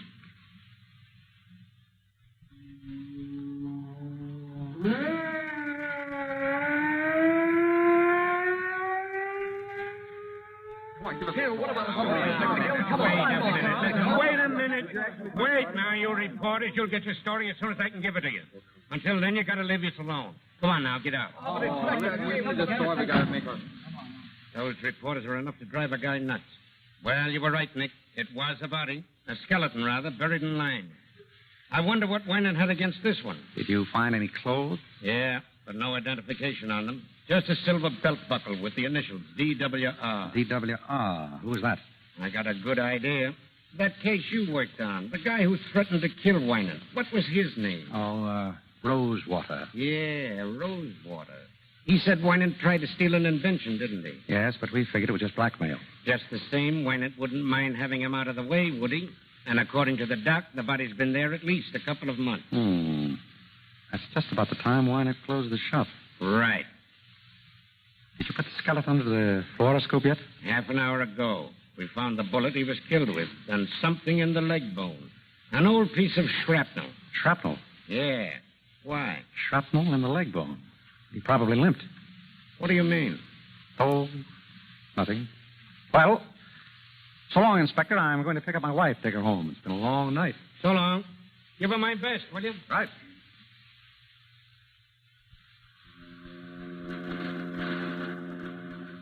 Where are we going, Nick? Back to the hotel, my sweet. Pack our bags and take a nice trip somewhere. A trip? Oh, no. My soul, woman, I gave you 3 murders and you aren't satisfied. I want you to stay and find one. I did find him. What do you mean? He was down in the shop. Nick. It was his body that was buried there. Winant's body? Yep. But they all said it was Rosewater. Oh, that's what they think. What makes you so sure it's Winant's body? Several things. Clothes, for instance. They were carefully preserved. The body was just as carefully destroyed. The person who killed him counted on one thing, that all skeletons look alike. Well, don't they? Sure. But I remember that Winant had some shrapnel in his shin. They found it under the fluoroscope. How long has he been dead? A couple of months, anyway. Then he couldn't have committed those other murders. Smart gal. Winant dead. Does Dorothy know? No, nobody but you. I didn't even tell Gil. Why not? I want to lie low till I get the whole dope. I don't want to go off half-cocked. What are you going to do? I'm going to get the real murderer. I've got an idea. Want to see me take him? Yes. You got a nice evening dress? Oh, I've got a Lulu. Why? I'm going to have a party, a dinner party. Everything from Russian caviar to camembert cheese, an orchestra behind the palms, subdued lighting. What is this? And I'm going to invite all of the suspects. The suspects? They won't come. Oh, they'll come. I'll have Gil issue the invitations. Nick, who's going to be there? Everybody. You, me, Dorothy, her ex-fiancé, His name's Andy. Right. Macaulay, Mimi, Gilbert, Jorgensen, and Morelli. Oh, darling, what a lovely party.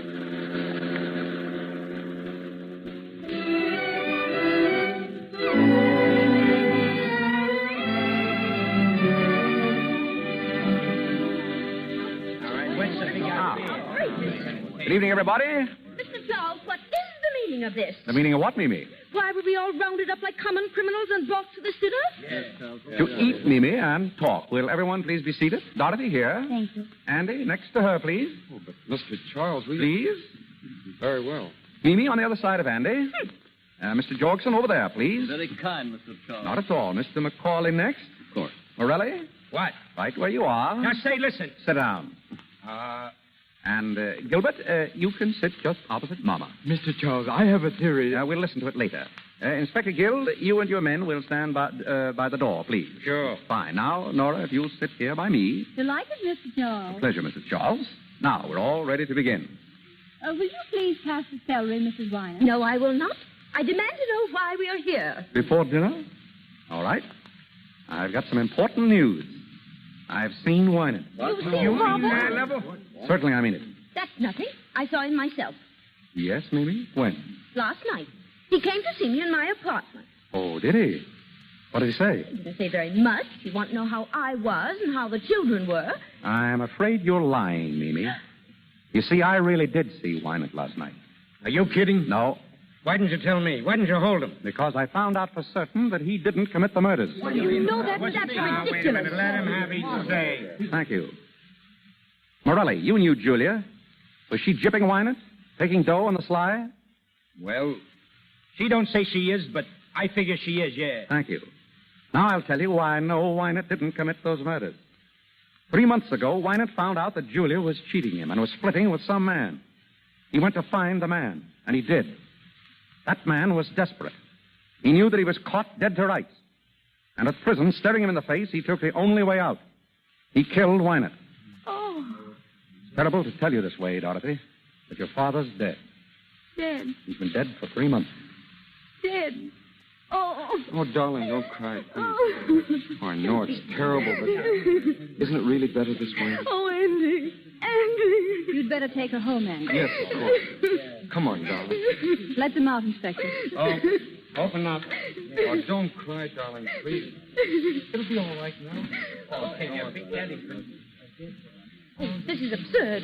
How can Clyde be dead? You said yourself you saw him last night. So I did.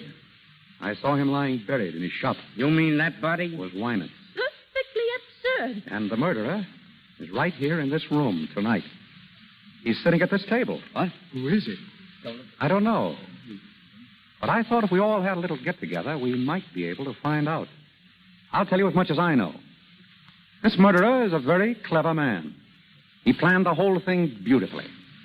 After he killed Winant, he wired Macaulay, using Winant's name, and told him to shut up the shop. Then he took Winant's body and buried it in the shop with another man's clothes to throw us off the track. He even put a belt buckle with an R on it, hoping that we'd think it was Rosewater, an old enemy of Winant's who dropped out of sight years ago. Morelli. Yeah? Would you mind holding your knife the other way? You're worrying Gilbert. Oh, right. Nick, if that knife is missing, I'll look for it in your back. I'll help you look. Well, after our hero had killed Winant, he got a brilliant idea. He realized that he and Julia could still collect money.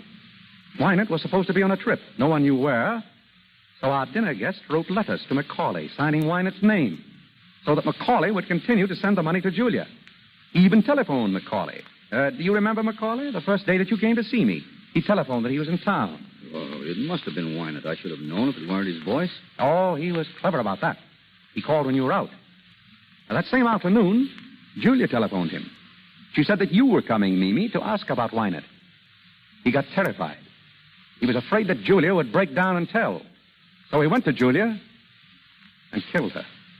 And left Winant's watch chain in her hand. Mimi, what did you tell me about that watch? If I ever get... I don't know. Guy that did that to Julia, It makes sense. I hope you're well. Quiet, please.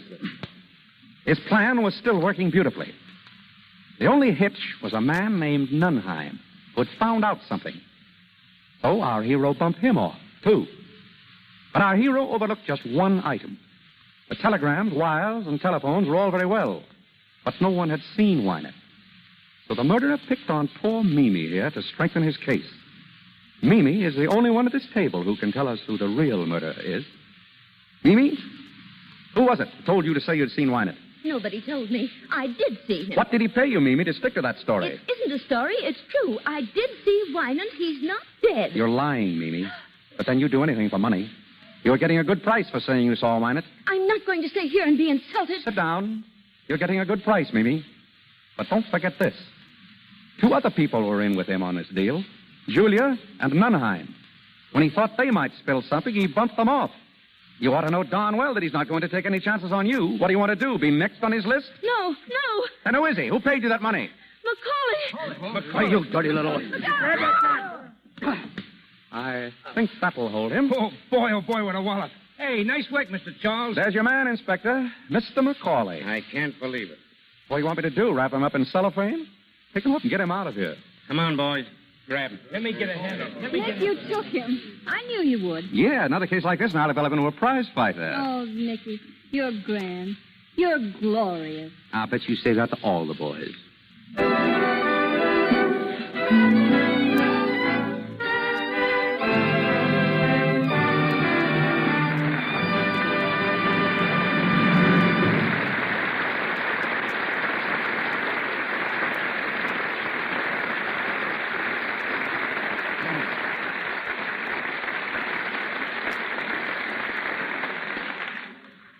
Well, that's that. The story of the Thin Man with William Powell and Myrna Loy.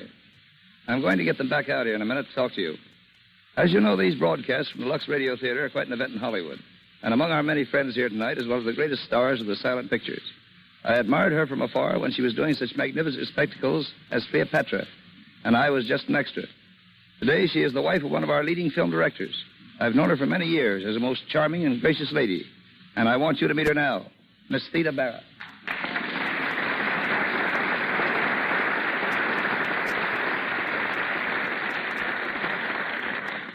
Thank you, Woody. Our Hollywood entertainment has certainly developed amazingly since I was making pictures. Yes, everything's different now. As you and I know, before pictures grew up and started to talk, we had to translate all emotion into pantomime. Oh, you may think you have trouble today, but do you remember the difficulties we had working with a split screen? We had to express jealousy, hate, love, or devotion, all in pantomime, and at the same time keep pace as the director guided us with a 1, 2, 3, 4, just as a metronome guides a pianist. Pantomime has always been one of the greatest of arts.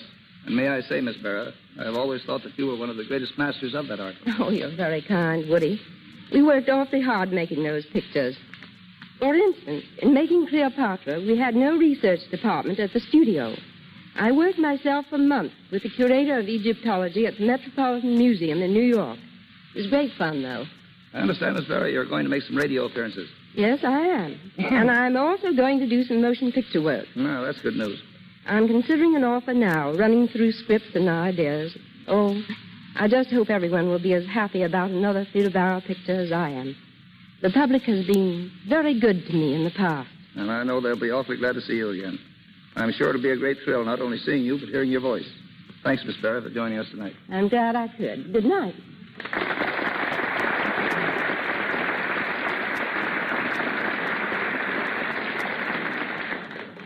Hearing Theda Bara talk of her plans brings to my mind some other plans I've heard discussed in Hollywood this week. Picture people are talking about Charlie Chaplin's recent statement that he will start work on a new picture very shortly. Miss Paulette Goddard will be starred. Chaplin will write and direct, but will not act in it. A disappointment to many of us. Barbara Stanwyck and Robert Taylor are starting a new picture today, and I'm tickled to death that I got the job directing. It's called His Brother's Wife. Speaking of Bob Taylor, there's a lad who is going places. He's got a great future. And sometime in that future, he's going to do Armand to Greta Garbo's Camille. Bill Powell and Myrna Loy here are interested in the making of MGM's picture, The Good Earth. Louise Rayner, who was with them in The Great Ziegfeld, and Paul Muni of The Stars. And now Bill Powell and Myrna Loy are coming out on the stage. Arise, Bill, Myrna.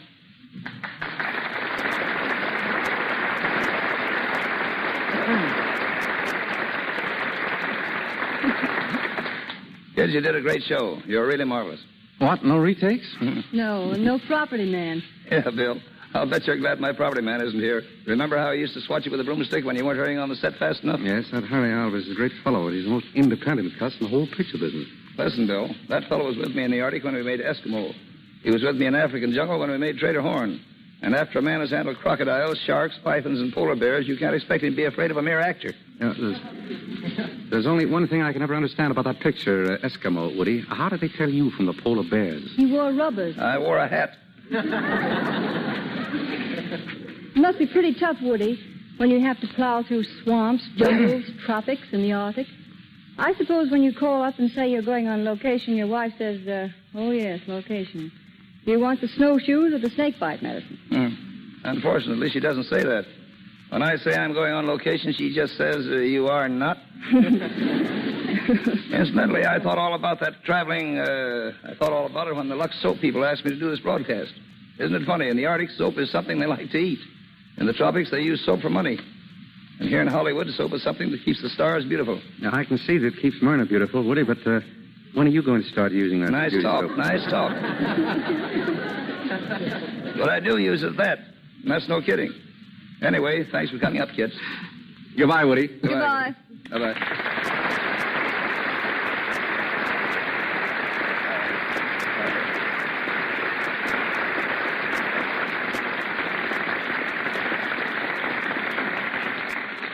Before I tell you about next week's show, I'm going to ask our announcer, Mr. Rick, to tell you more about the cast and about Hollywood studios who are cooperating with us. Our cast of characters tonight: Nick, William Powell; Nora, Myrna Loy; Mimi, Minna Gambo; Macaulay, Porter Hall; Dorothy, Barbara Luddy; Gilbert, William Henry; Chris Jorgensen, Brett Morrison; Julia Wolfe, Margaret Brayton; Inspector Guild, Thomas Jackson; Morelli, Wally Mayer; Nunheim, Ernie Adams. Our director, W.S. Van Dyke, and our stars, William Powell and Myrna Loy, appeared through courtesy of Metro-Goldwyn-Mayer, as did Mr. William Henry, and Porter Hall through the courtesy of Paramount. The musical director of this program, Mr. Louis Silvers, appears through the kindness of 20th Century Fox. And now, here is your producer, Mr. W.S. Van Dyke. Thanks to all of you in the cast. You did a swell job. Next week, ladies and gentlemen, the Lux Radio Theater is going to have a great show for you, and believe me, Al Jolson and Ruby Keeler are going to be here to appear in Burlesque. It was a smash hit on Broadway and then a great moving picture, and now it's going to make a marvelous radio vehicle for Al Jolson and Ruby Keeler. I think you'll like it.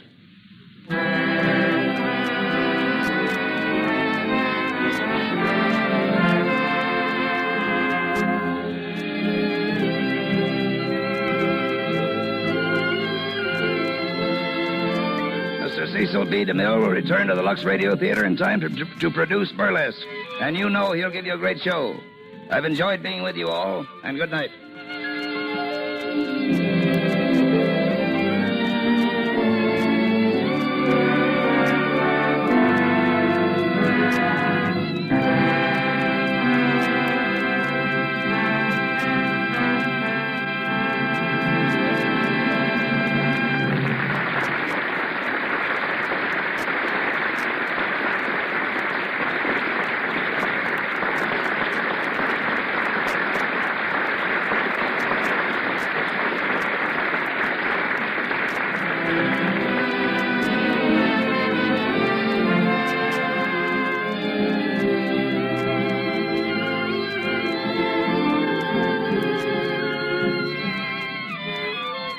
This is the Columbia Broadcasting System.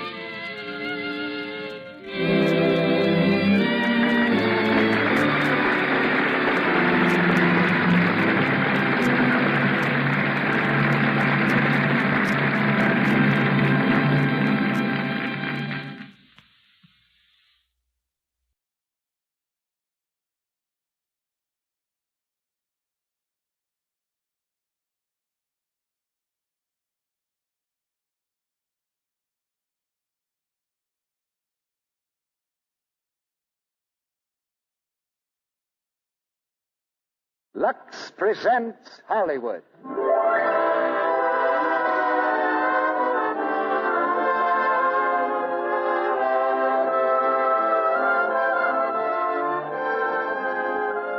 Lux Radio Theater brings you William Powell and Myrna Loy in After the Thin Man. Ladies and gentlemen, your producer, Mr. Cecil B. DeMille.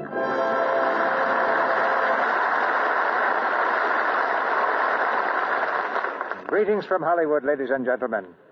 When Edgar Allan Poe popularized the detective story, he found the great common denominator of American entertainment. Millions of us have stayed up past bedtime to explore the fascinating realm of whodunit, including the President of the United States. And you can find devotees in every walk of life. Rich man, poor man, beggar man, thief, and probably policeman, too. Perhaps we haven't investigated this branch of the drama quite as often as we should in the Lux Radio Theater. But when we do engage a manhunter, we get the very best. Tonight, our play is After the Thin Man, adapted from the MGM picture, and naturally starring the same two players that go with the Thin Man story, Myrna Loy and William Powell. It's an occasion for great rejoicing, but we also must hang our heads a little, because it's exactly 4 years since Miss Loy was last at this microphone. There's more to the story of After the Thin Man than just the exciting quest of a criminal, because our detective is the extraordinary Nick Charles, and Nick has a lovely wife named Nora. They happen to be very much in love. But even love can't keep Nora from interfering with her husband's business when she has an idea. And Nora is a girl with many ideas. Together they can solve just about any problem you give them. But you don't really need a detective to discover that Lux Flakes is the simple answer to your household problems. It's a deduction that millions of women have made after giving Lux Flakes a trial. Now, if your wits have been thoroughly sharpened and you're ready for anything to happen, we'll raise the curtain on the first act of After the Thin Man, starring William Powell as Nick Charles and Myrna Loy as Nora.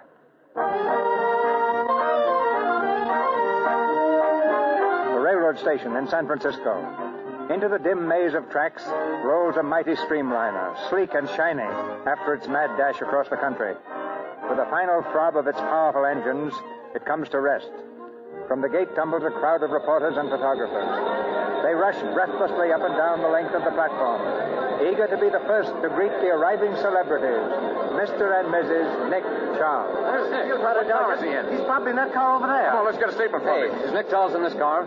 Charles, 2 cars back. Thanks. Oh, there he is. Hey, Nick. Hello, Nicky. How does it feel to be home? You going to stay with us a while now? I'm from the Chronicle, Mr. Charles. Can I have a statement? Easy, guys, easy. One at a time. Darling, these are the gentlemen of the press. Gentlemen, my wife. Glad to know you, Mr. Charles. How do you do? How's about a statement, Nick? Are you going to keep on with your detective work? No, gentlemen. I've retired. Now on, I'm just going to take care of my wife's money. So I'll have something in my old age. Oh, you said you'd retired before, but I noticed you took that Thin Man case in New York. Yeah, that Thin Man was a beaut. They're still talking about it. You'd take a case like that now, wouldn't you? Not a chance. I just took that to please my wife. She wanted some excitement. Well, I guess you had it, Mr. Charles. Oh, it was wonderful. 2 men tried to kill him. But he's not going to take any more cases. You can print that. That's the girl. So long, gentlemen. Come on, darling. Goodbye, Mr. Charles. Goodbye. Nice to have met you. Nick, slow down. I can't keep up if you're going... Excuse me, lady. I guess I wasn't looking where I was going. No, I guess you weren't. Hiya, Fingers. Well, Nick Charles. Well, how are you? Fine. How's business, Fingers? Business? Oh, I quit that racket. Nick, my purse. It's gone. Oh, that's a shame. Nora, I want you to meet Fingers McCoy. This is my wife, Fingers. Your wife? Mm-hmm. Say, I didn't know she was... Oh, I'm sorry about your purse, Mrs. Charles. What'll I do, Nick? I know I had it with me. Oh, it'll turn up. Won't it, Fingers? I certainly hope so. Sure. Well, so long, Nick. Glad I bumped into you. Goodbye, Mrs. Charles. Goodbye. Nick, I've got to go back to the train. Oh, I wouldn't bother, darling. Let's get home. I just can't go off. Come on now, come on. You don't want to embarrass him, do you? What do you mean? Fingers. He's a purse snatcher. Think of his feelings. A purse snatcher? Well, he must have taken it. Certainly, but you see, he didn't know you were my wife. You'll get it back in a morning mail, darling. He's a very honest pickpocket. Oh, Nick, you do know the nicest people. Hiya, Nick. Welcome home. Hiya, Bumps. How's the boy? Never better, Nick. In the pink. See you around. A prize fighter, darling? No, wrestler. Oh, a wrestler. Well, that's different. Hiya, Nicky. What's a good boy? Well, hello, Slats. How's everything? I'm doing okay. Glad to see you, pal. Likewise. Now, there's a sweet character. He ought to be in jail just to play safe. He got out last Tuesday. Oh. Welcome home, Nora. Oh, hello. Thank you. Nice to see you, my dear. Thank you very much. Now, who are those people, darling? You wouldn't know them. They're respectable. Oh.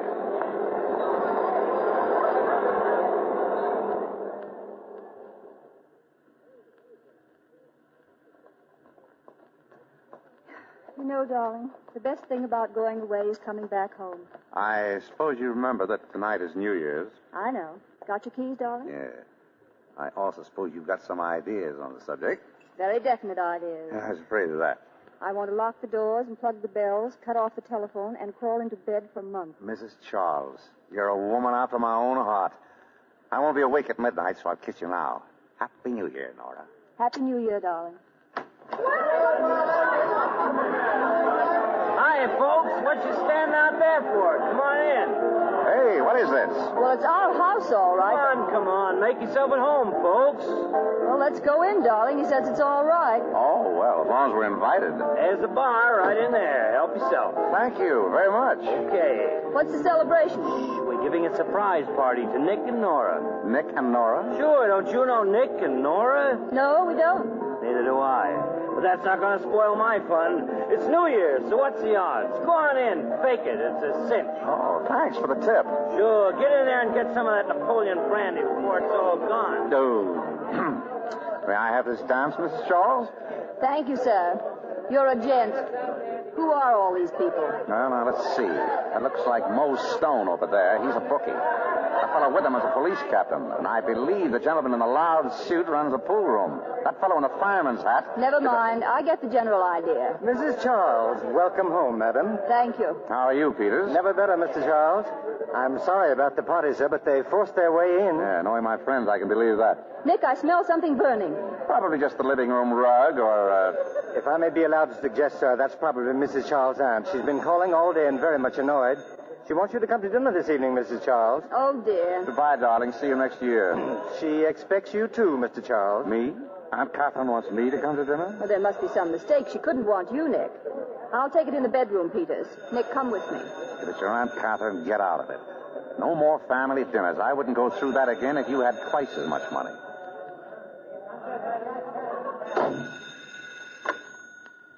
Hello? Hello, Nora. Who is this? This is Selma. Oh, hello, darling. Darling, Aunt Catherine? Shut up. It's my cousin Selma. How are you, Selma? Nora, I had to call you. I wanted to make sure you were coming tonight. Well, I'm afraid not, Selma. You see... Nora, you've got to come. I'm in terrible trouble. What? Please, I can't tell you now, but you must come. I'm desperate. Oh, wait a minute. Selma, put down that phone. I won't. I'm speaking to Nora. Hello? I told you not to call anyone. Hello, Selma. Give me the phone. Hello, dear. Hello, is this... How are you, Nora? This is Aunt Catherine. Well, what's the matter with Selma? Oh, nothing at all, dear. You know Selma well enough not to pay too much attention to her. We'll see you tonight, Nora. Well, you see, it's New Year's Eve, Aunt Catherine. The old battle axe. Shut up. What? Excuse me, Aunt Catherine. I was talking to the dog. Oh. We'll expect you at 7:30. All right, Aunt Catherine. We'll come. Goodbye. What did you say? I said we'd be over for dinner. Oh, my own wife.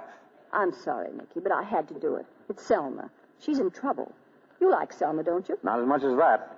But she sounded so funny, as if she'd been crying. Living with your Aunt Catherine, I can't say I blame her. Selma, stop that crying. Do you want the servants to hear? I don't care, Aunt Catherine. I'm going crazy. I can't stand it any longer. I'm going to call the police. You'll do nothing of the sort. Haven't we paid out enough to hush up his other scandals? He never did anything like this before. How do we know but what he may be dead? I told you I'd handle this. I can't go on this way. Robert's my husband, and then Be quiet. Yes, Henry? Beg pardon, madam, but shall I set a place for Mr. Robert tonight? Certainly. Mr. Robert will be here. Very good, madam. You know he won't be here, Aunt Catherine. I know nothing of the sort. Now go upstairs and make yourself presentable. When Nora comes, I'm going to tell her. You will not tell her. I will not have that husband of hers snooping into our family affairs. I don't care. He can help us. I'm going to tell him the whole story.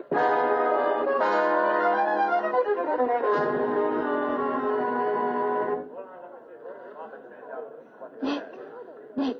Huh? Aunt Catherine wants to speak to you. What did I do now? Use the wrong fork? Nick, listen. Do you know why Robert wasn't here tonight? Sure, because he's smart. I'm not fooling. He's disappeared. That's swell. Now, if we could only get rid of Aunt Catherine, we'd be all set. Come on. She's in the library with Selma. Here he is, Aunt Catherine. Oh, Nicholas, I'm sorry to take you away from the family. Oh, that's fine. I mean, it's quite all right. Well, what's all this about, Selma? How long's Robert been gone? 3 days. 3 days without a word. You you notify the police? Certainly not, and we're not going to. Oh, no. Robert may be kidnapped. He may be lying dead somewhere, but we mustn't do anything about it. Our precious name might get in the paper. Oh, don't pay any attention to her. She's exaggerating the whole affair. However, to please her, I thought you might investigate the matter quietly. With your experience as a flatfoot? Well, I didn't mean to be as blunt as that. Why not? It's all in the family. Selma, have you any idea where Robert might be? No, but there's a woman mixed up in it. I know it. Selma, you know nothing of the sort. What about the vanity case they sent me from that Chinese restaurant? It was a stupid mistake on their part. Mistake? Some woman left it. He was there with some woman. Selma, you know that Robert worships you. How can you say that? You know he hates me. He only married me for my money. He never did love me. Sometimes I wish he were dead. Well, I'm a little confused. Tell me, Selma, do you want him back or don't you? Of course she wants him back. Don't, Selma, please. Come, Selma. I'll take you up to your room. Dr. Kellogg will be here in a moment. He'll give you something for your nerves. Excuse me. Nora, Nicholas. Well, Nick, what do you think about it? I'm not thinking at all. What are you getting me into? There are lots of detectives in this town, men who need the job. But no one as good as you, Nicky. That won't get you a thing. I've retired. But this is different. This is for Selma. You will help find Robert, won't you? Why? I didn't lose him. It's your chance, Nick. It'll get you in right with the family. That's just what I'm afraid of. Nicky. Get your hat, darling. We're going to get out of here while we still got the chance. Well, where's it going to be? Still New Year's Eve. We ought to go someplace. All right, let's go look for Robert. Now, listen, my sweet. Hello, Nick. Hello, Nora. Oh, hiya, David. David, how nice to see you. What are you standing out here for? Oh, they don't let me in the house anymore. Selma said she'd try and meet me later. I'm afraid she won't be able to make it. Did you know that Robert had disappeared? If he has, it's the only decent thing he's ever done. What's he been up to lately, David? The last thing he pulled on me was a couple of days ago. Called up and said that if I'd give him $25,000, he'd go away and leave Selma to me. Lovely boy. What did you say? I asked him to give me a couple of days to think it over. You know, $25,000 would be cheap if he'd really go. Why don't you take up a collection? There are a lot of people who'd like to contribute. Tell me, did you see Selma? How is she? I'm terribly worried about her. I know, I am too. Come on, David. We're going to go someplace and get the taste of respectability out of our mouths. Thanks, but I couldn't. Oh, David, why not? I've got too much on my mind. Well, I'm glad you're back anyway. Happy New Year to you. Happy New Year. Selma was a fool not to have married him instead of Robert. We can't all be as lucky as you, darling. Well, where are we going? How do you feel about some Chinese food? Awful. Oh, I'm so sorry. Because we're going to that Chinese restaurant that sent the compact to Selma, the Lai Chi. Please, darling. Now, see here. I'm not looking for Robert. Of course you're not. I am.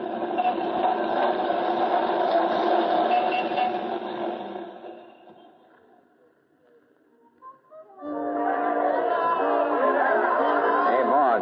Yeah? Fella here wants a table. Well, tell him we're all filled up. I did. He says to tell you his name is Nick Charles. Nick Charles? Where is he? Over by the door.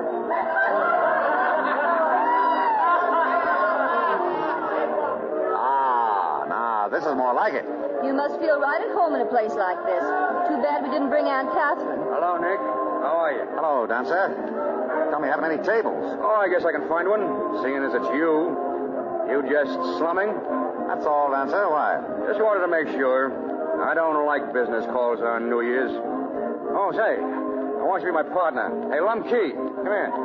Yes? I want you to meet a friend of mine, Lum Key. This is Nick Charles. And Mrs. Charles. Oh, I'm your friend. You bet you. You sent his brother up, Nick. Lum Ying. Remember? Oh, yes. He's the one who spread a tongue war out to include sticking up a bank. Oh, you bet you. You catch my brother. You play trick on him. No play trick on him, no catch him, you bet you. You still in jail? Oh, you bet you. 4 or 5 years more. Goodbye. Have a nice time, please. Is he a tong man, too, Mr. Dancer? No, but you never can tell how close brothers are. I thought you might like to know, Nick. Thanks. He's a good guy to have liking you.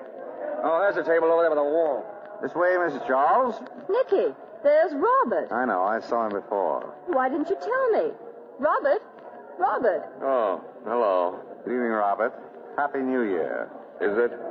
Robert, what are you doing in a place like this? We just saw Selma, Robert. Yeah? She's terribly worried about you. Don't you think you'd better go home? Sure, I'll go home. When I feel like it, and not before. Robert. Oh, let him go. Got your table, Nick. Oh, is that fellow a friend of yours? On the contrary, he's a relation. He's been hanging around here drunk for 3 days. He's got a case on our prima donna. I wish you'd toss him out. His wife is going crazy. Oh, that's too bad. I'll speak to his girlfriend. Well, I've done my duty. Hey, Polly. Polly, come here. What's up, Dancer? Now, listen. That boyfriend of yours is pretty drunk. So what? I thought that was the idea. Keep him happy. Sure, but a couple of his relations just blew in. Relations? What do we do? Well, give the customers one more song and then knock off for the night and take him out of here. Okay, but I'm getting sick of that guy. It'll just be tomorrow, honey, and then he can turn him loose. Tomorrow's a holiday. The banks will be closed. That's right. Well, then the next day. What's the difference? Ain't it worth it? I guess so. That's the girl. I'll make it snappy, Polly. I'll keep an eye on her. Hey, Polly. Yeah, what? I got a message for you. What is it? Your brother's looking for you. My brother? Where is he? In your dressing room. He wants to see you right away. Hello, Polly. What's the matter? You don't look so happy to see me. Please, Phil, don't try to start anything. I'm in a hurry. You've been in a hurry ever since I got back. Can I help it if I gotta work? That's not what I'm kicking about. What's going on with this drunk Robert Landis? Nothing. Oh, no? Then what's this check doing on your dressing table? Give me that. A check made out to you, signed by Robert Landis. Get out of here. What are you... Shut up or I'll smack you right in the teeth. I'm in on this, you know. Phil, please. If you don't cut me in, the party's off. I can't cut you in. The check's yours, ain't it? Yes, but... But what? But what? Let me go. Let me... Sure. But this is just to remind you that I'm in on the deal. You big lug. Look what you've done to my face. How am I going to explain that? There's a lot of things you'll have to explain before I'm through. You and Dancer are taking this Landis guy for plenty of dough, aren't you? What about it? How much? Come on, how much? 25,000. Did you get it yet? No. Go ahead, spill it. Some friend of his wife's is putting it up to get him to leave her alone. So you're going to keep him drunk and then collect it for him? When? I don't know. When, I said? Tomorrow night. Okay. I'll be around the next morning. Early. What are you doing here? Hiya, Dancer. Just leaving. So long, Polly. What did that heel want? Nothing. It's okay, Dancer. Now, listen. There's a switch in the plans. I just heard that dough is being handed over tonight. Tonight? That David guy is meeting Landis in front of his house. Now, you better be with Landis, see? I'll be there. I told Nick that you were taking Landis home. Now, make sure they see you as you go out. Sure. And when the dough's delivered, you know what to do. I'll be across the street just in case something goes wrong. Now, get going. And no slip-ups.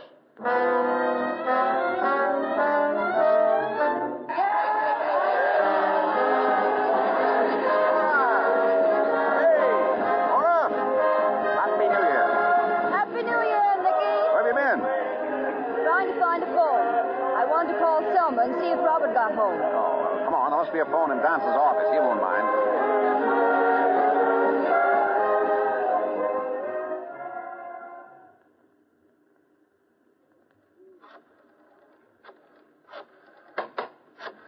Hello, Dancer. Come in.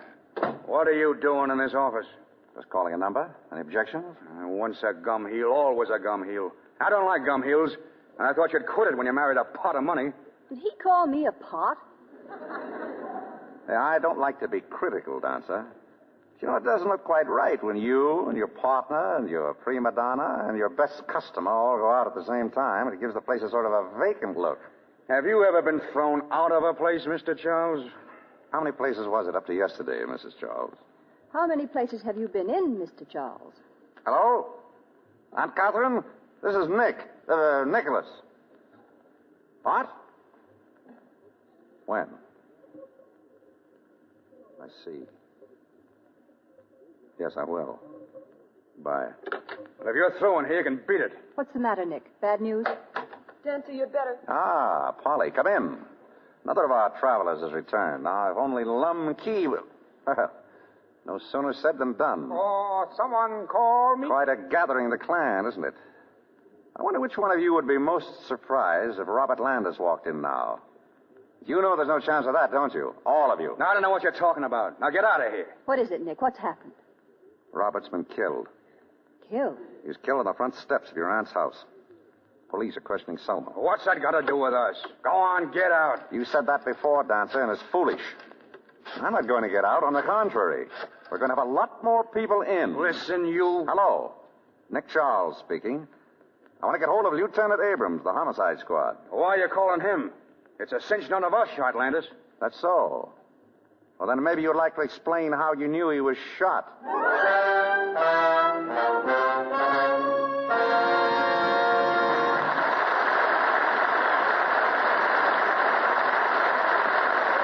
The curtain falls on Act One of After the Thin Man with Myrna Loy and William Powell.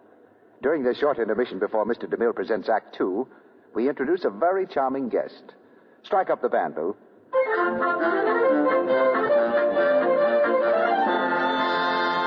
That music, ladies and gentlemen, welcomes a real Southern belle, Miss Mary Nell Porter from Memphis, Tennessee. In private life, she's a debutante, but this spring she's touring the country in a very important role as Maid of Cotton, representing our huge cotton industry. We're certainly delighted to welcome you to the Lux Radio Theater, Miss Porter. Thank you very much, Mr. Roy. I'm so glad to be here. I hear that you've been doing quite a little flying the last 3 months. I certainly have.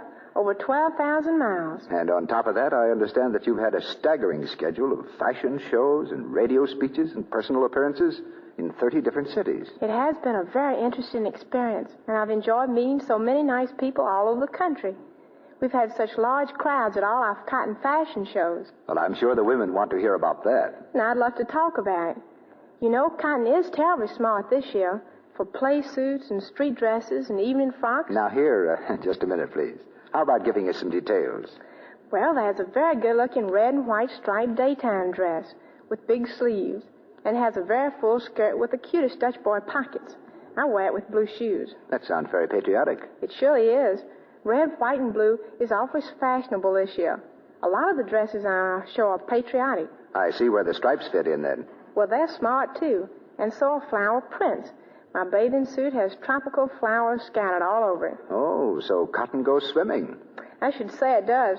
And dancing, too. You should see one evening dress in our fashion show. It's a brilliant red muslin with large white Hawaiian flowers all over it. Straight from the South Seas. Well, straight from a storybook. It has the sweetest puff sleeves and a long basque bodice. Well, tell me, is cotton all glamour? Goodness, no. It's simply wonderful for wearing in town, too.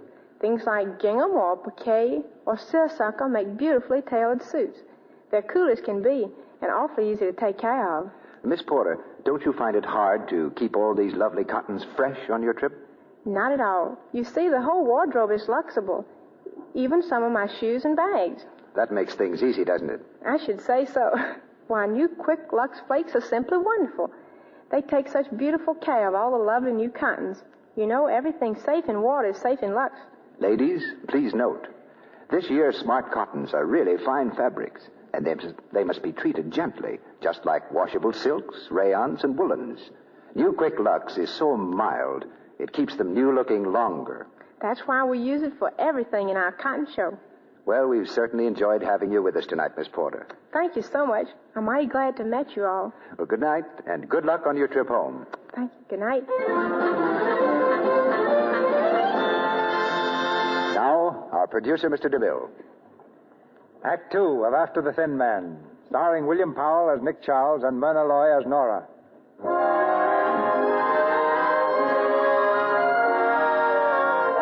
It's 2 hours later. With mystery shrouding the death of Robert Landis, the police have been questioning Selma, who discovered the body. Now the grilling is over, and her nerves are worn to the breaking point. They're going to arrest me. They're going to arrest me, Nora. No, of course they don't. They all believe I did it. Aunt Catherine, everyone. They don't, Selma. They don't think that at all. I know. I heard them. Now, darling. But I didn't kill him, Nora. I didn't. I'm sure I didn't. I couldn't have. What? What do you mean? Nora, you'll help me, won't you? Tell me what happened. Everything. He came to the house at midnight to get his things. He said he was leaving me. I tried to stop him. He pushed me away and went down the stairs. I followed him to the front door. While he was letting himself out, I went to the library table. There was a gun there. A gun, Selma? I didn't mean to use it. I only wanted to frighten him, to make him come back and listen to me. All right. Go on. I went to the door. He was standing on the steps looking up and down the street. And then there was a shot, and he fell. Where did the shot come from? I don't know. All right, darling. Never mind. You've been through enough. You'd better lie down now and rest. I can't rest. I've got to think. Nora. Yes? David. What about David? He thinks I'm guilty, too. He thinks I killed Robert. Selma, how could... He must think so, or he wouldn't have taken... He wouldn't have taken what? Nothing. But he mustn't think that. I couldn't bear it. You must tell him. Tell him I didn't do it. Couldn't you telephone? No, somebody might be listening. You go to him. Tell him. Hurry.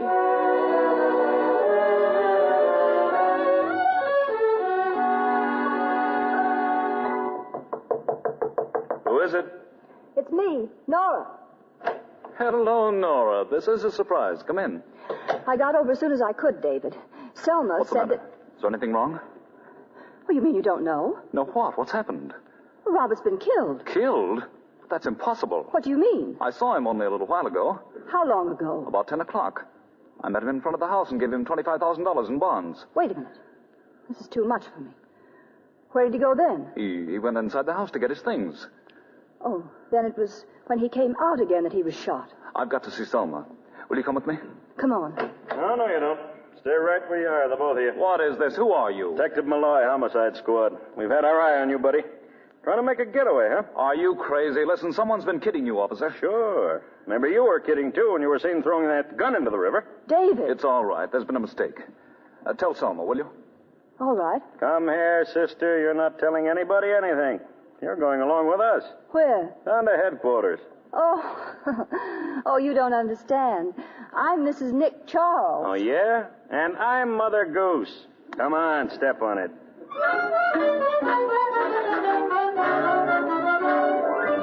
Hello, Nick. Yes? This is Abrams down at headquarters. Oh, how are you? Say, Nick, we picked up a woman a few minutes ago in David Graham's apartment. She claims she's your wife. My wife? Yeah. Says her name's Nora. What about it, Nick? Nora. Oh, sounds like a phony to me. You better put her in the jug till I get down there. You're the doctor, Nick. In the jug she goes.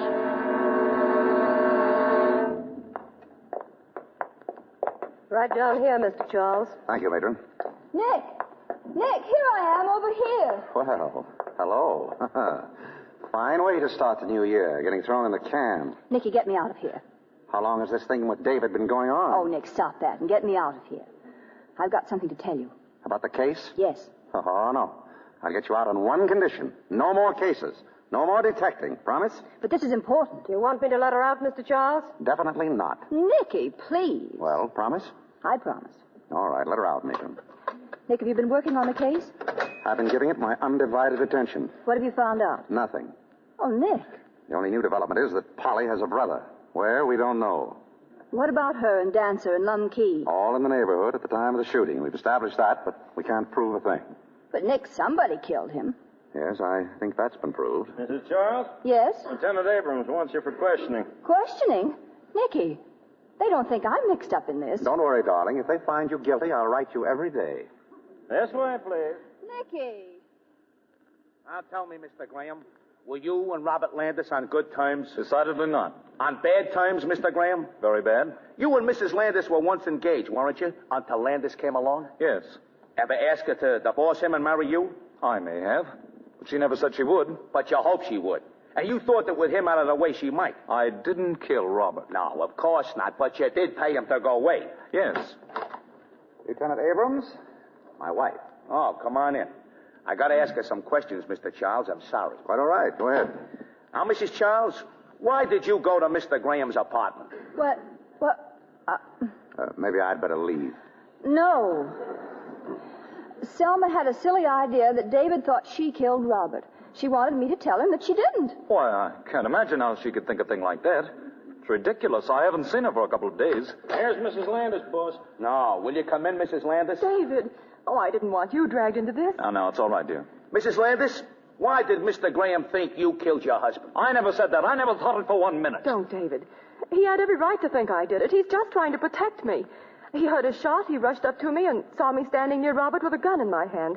But I didn't fire the shot. It came from the street. You mean you didn't kill him? No, look at the gun, David. It hasn't been fired. Oh, Selma, forgive me. Oh, of course I forgive you. Well, that's all cleared up.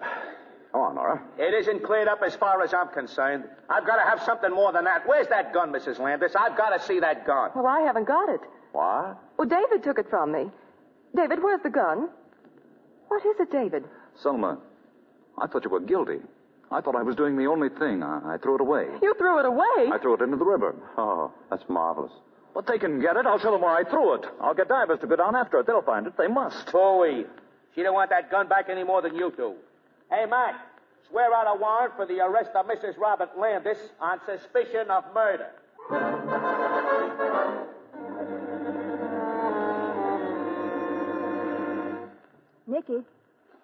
Nicky, are you awake? No, I'm not. Oh, I thought you were. Did you say something about scrambled eggs? No, I didn't. I suppose that means you'd like me to get up and fix some for you. Oh, no, I don't care about them. Sure? Really? Good. Good night. Good night. After all, if I want scrambled eggs, I can get them for myself. Of course, I'm not as good a cook as you are, but... Oh, well, don't bother about me. You go on sleeping. I love to watch you sleep.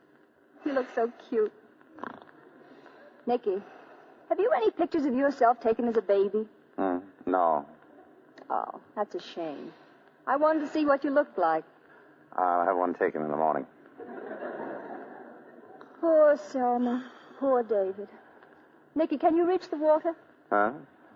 Oh. Yes, I suppose so. Yes. Oh, I didn't want it. I just wanted to be sure you could reach it. Nora, please go to sleep. I can't. I keep thinking of Selma down in that jail. Darling, there's nothing to worry about. Tomorrow they'll find the gun. It won't have been fired. Selma will be free. Then you don't think she did it? For the 10th time, no. You're not saying that just to make me happy. You really mean it? Yeah, I mean it. Of course you're right. She didn't do it. She couldn't have done it.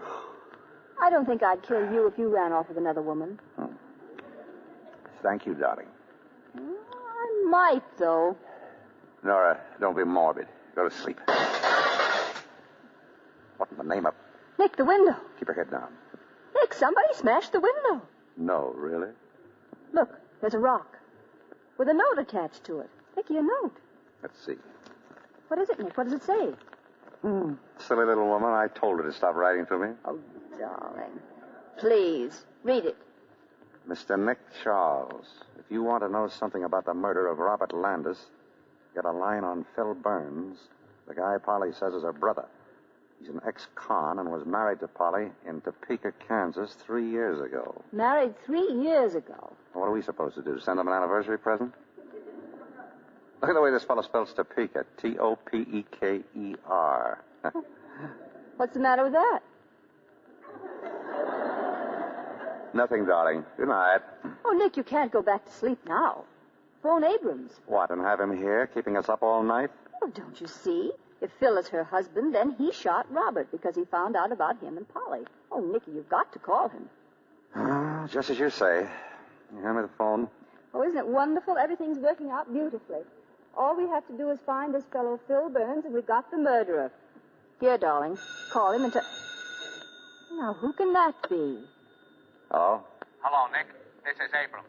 Oh, I was just going to call you. Yeah? Well, maybe you better get down here. You know that guy, Phil Burns, Polly's brother? Yeah, what about him? We traced him to his hotel. You find him? Yeah, but somebody else found him first. He's been murdered.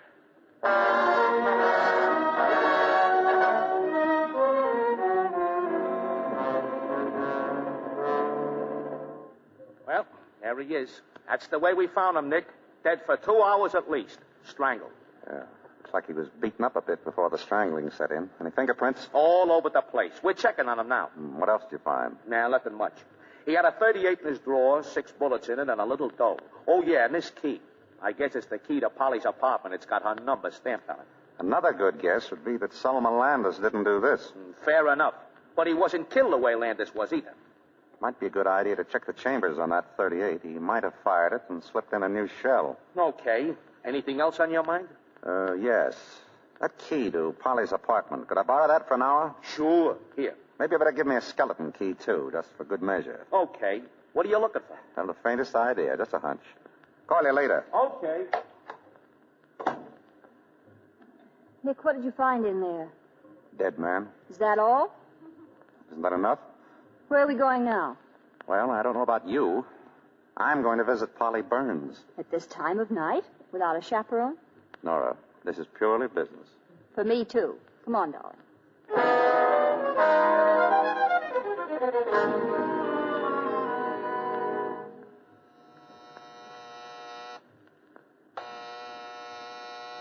She's not home. Miss Burns keeps late hours, doesn't she? Nick, where'd you get that key? From Abrams. It was in Phil Burns' pocket. Oh, it's good you had an answer for that. Go on in. Be quiet. Here's a light switch. You turn it on? What do you expect to find in here? I don't know. Well, how do I know what to look for? Don't look for anything. Go over there and sit down. Suppose she comes in. What do? Tell her it's a surprise party. Anything in the drawers? Hey, give me a chance. Nick, what do you suppose people want a hole in the ceiling? They don't. Some people do. Look up there. Where? Up there. See, in the corner. A little hole in the plaster. What could that mean? Well, it might mean that the ceiling's falling down. Or it might... What? What's the number of this apartment? 3D. I wonder who lives in apartment 4D. Let's go upstairs and find out. Here it is. 4D. This is right over Polly Burns' apartment. What's the name on the bell? Anderson. Say, where did you dig up all these keys? We're going to visit Mr. Anderson. Or Miss Anderson. It doesn't say which. Anybody home? Put on the light. Let's see. That hole in the ceiling downstairs was right under this corner. If I'm right, these floorboards ought to be loose. Uh-oh. I get it. Somebody took this apartment so they could see what went on downstairs. Exactly. Look through the hole, Nicky. What do you see? Well? That's funny. What is it? I can't see anything. The hole's been plugged up from the other side. What? But how... There's somebody down there now. Somebody who knows about this peephole. Whoever it is plugged it up while we were coming upstairs. Nick. You stay here. No, Nick, it may be the murderer. Nicky, wait. I've got to see who it is. Listen, whoever it is just left. I can hear him going downstairs. Nick, let him go. No, we've got to catch him before he gets to the street. Nick, wait for me.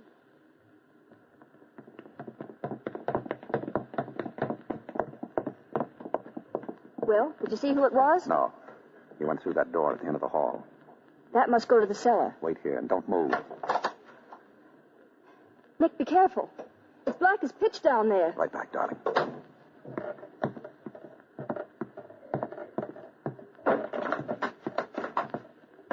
Would you like to come on upstairs?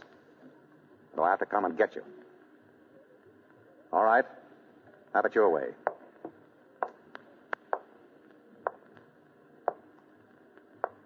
Come on, I can see you over there. Come on out or I'll...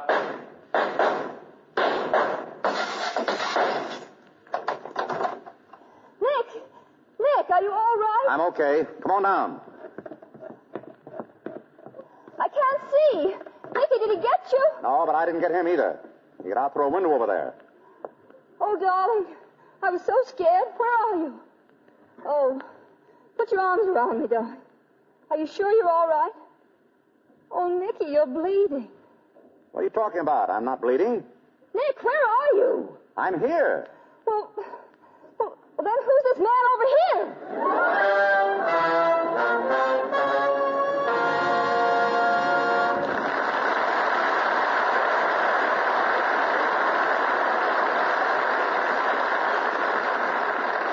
You have just heard Act 2 of After the Thin Man with William Powell and Myrna Loy. During this brief intermission before Mr. DeMille presents Act 3, we bring you another story about Mary. She's washing dishes.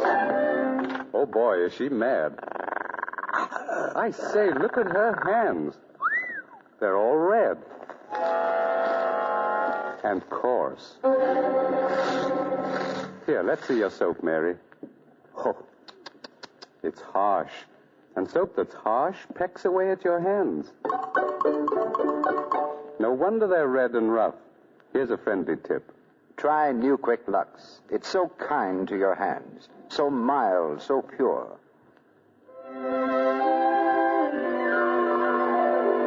I want you to hear about our one-hand test of 5 dishwashing soaps, including Lux. Now, here's the story in the words of one of the women who took the test, Mrs. Hugh Rennie of New York. She says, For 20 minutes, 3 times a day, and that's just about the time I spend doing my own dishes, I dip one hand in Lux suds and the other in suds from another soap. Mrs. Rennie took that test for several weeks under conditions similar to home dishwashing. She goes on to say, At the end of the test, my Lux hand was still nice and smooth, while the other hand was coarse and red. I hadn't realized there was such a difference in dishwashing soaps. I'll never use anything but Lux. Hundreds of women took that one-hand test with similar results. It proved Lux kindest to hands. Try it yourself and see.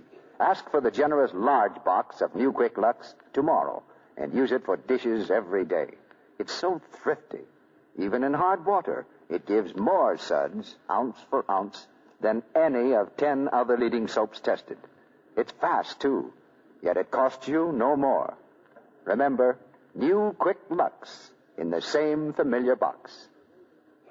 We pause now for station identification. This is the Columbia Broadcasting System.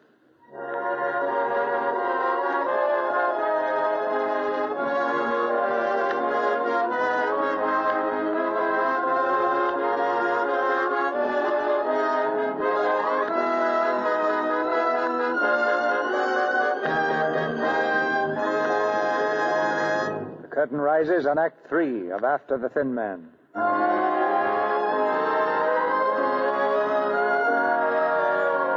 In the thick blackness of the cellar, Nora has bumped into a man she thought was Nick. Now she discovers her mistake, and Nick rushes to her side. With quick, tense fingers, he strikes a match. There, in the wavering light, a man stands, propped against the wall. As they stare at his gleaming white face, he slumps to the floor at their feet. Nick! All right, take it easy. What's the matter with him? Is he... Yeah. Dead. Shot. But when was he? I've seen that man before. You know him? Who is he? Light another match. Quick. Well? Of course I know him. His name is Pedro Dominguez. He used to be my father's gardener about 6 years ago. Your father's gardener? Oh, that does a lot of good. Come on, we better call Abrams.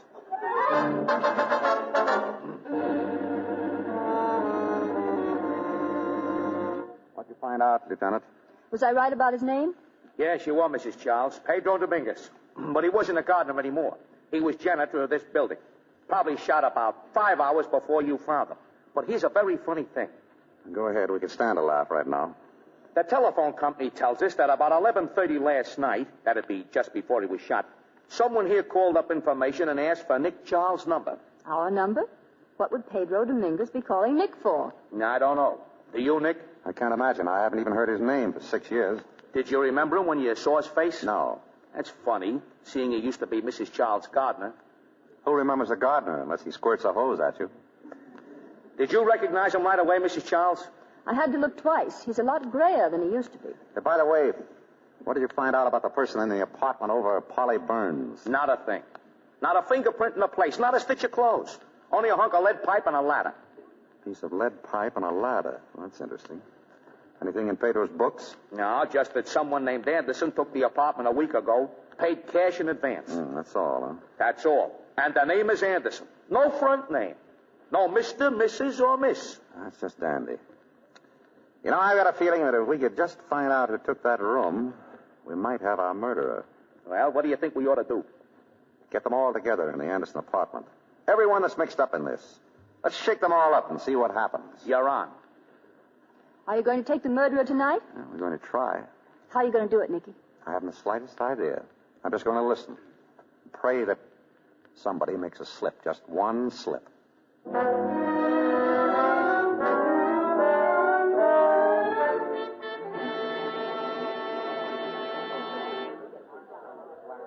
Lieutenant, get them all here? All set and waiting, Nick.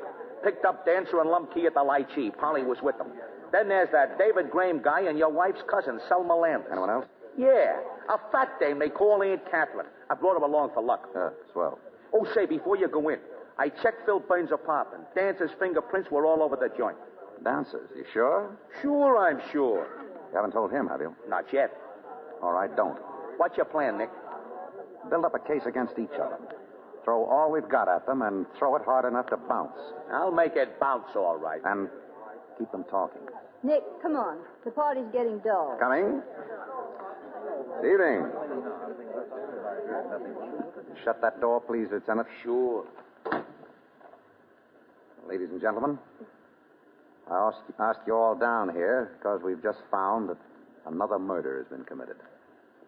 He's a man I think you all know. Pedro Dominguez. Pedro killed? Yes. What do you know about it, Polly? Nothing. I only saw him a couple of times when I went down to pay my rent. What about you, Dancer? You're in and out of this apartment. You must have known him. Sure, I know him. So what? You, Lumkey? I never been in this house before. You knew him, Selma. Why, no, I don't think You remember Selma? He was our gardener 6 years ago. Oh. David, you remember Pedro Dominguez? Yes, vaguely. A man with long white mustaches. What did you know about him, Mr. Graham? Nothing. That was 6 years ago. I haven't seen him since. Nicholas, I can't see what possible connection this can have with us. It's very simple, Aunt Catherine. You see, Pedro and Robert were both shot with the same gun. Oh, I have nothing to do with this. Now, there was some monkey business going on we want to find out about. It seems that 1 week ago, Pedro rented an apartment to someone calling himself or herself Anderson. Did you ever see this Anderson, Polly? No. Did you ever hear anyone in the apartment just over you? No. I thought not. This Anderson intended to climb down into your apartment one night with the aid of a ladder and polish off Robert with this lead pipe. Then he was going to climb up to his place again and leave you holding the bag for Robert's murder. Now, do you know anyone who would be interested enough in you to do that? Why, no. You're Dancer's girl, aren't you? I work for him. That's not what he asked. Well? Did Dancer know that you were going away with Robert? Why? Come on. You told us before. You said you'd keep that a secret. I'll never trust a cop again. If you made a dicker with the police, okay, Polly. But that ladder stuff's a lot of malarkey, Nick. No one did come down that ladder, and Landis wasn't killed in her place. The only reason the murderer didn't kill him that way was because he was found out. Pedro came in yesterday to clean up Anderson's apartment and discover the loose boards on the floor. He didn't like the looks of things, so he put a new lock on the door. When Anderson came in, he found he was locked out. He heard Pedro telephoning me, and he killed him. So what? So, who is Anderson? I'll bite. Who? Polly.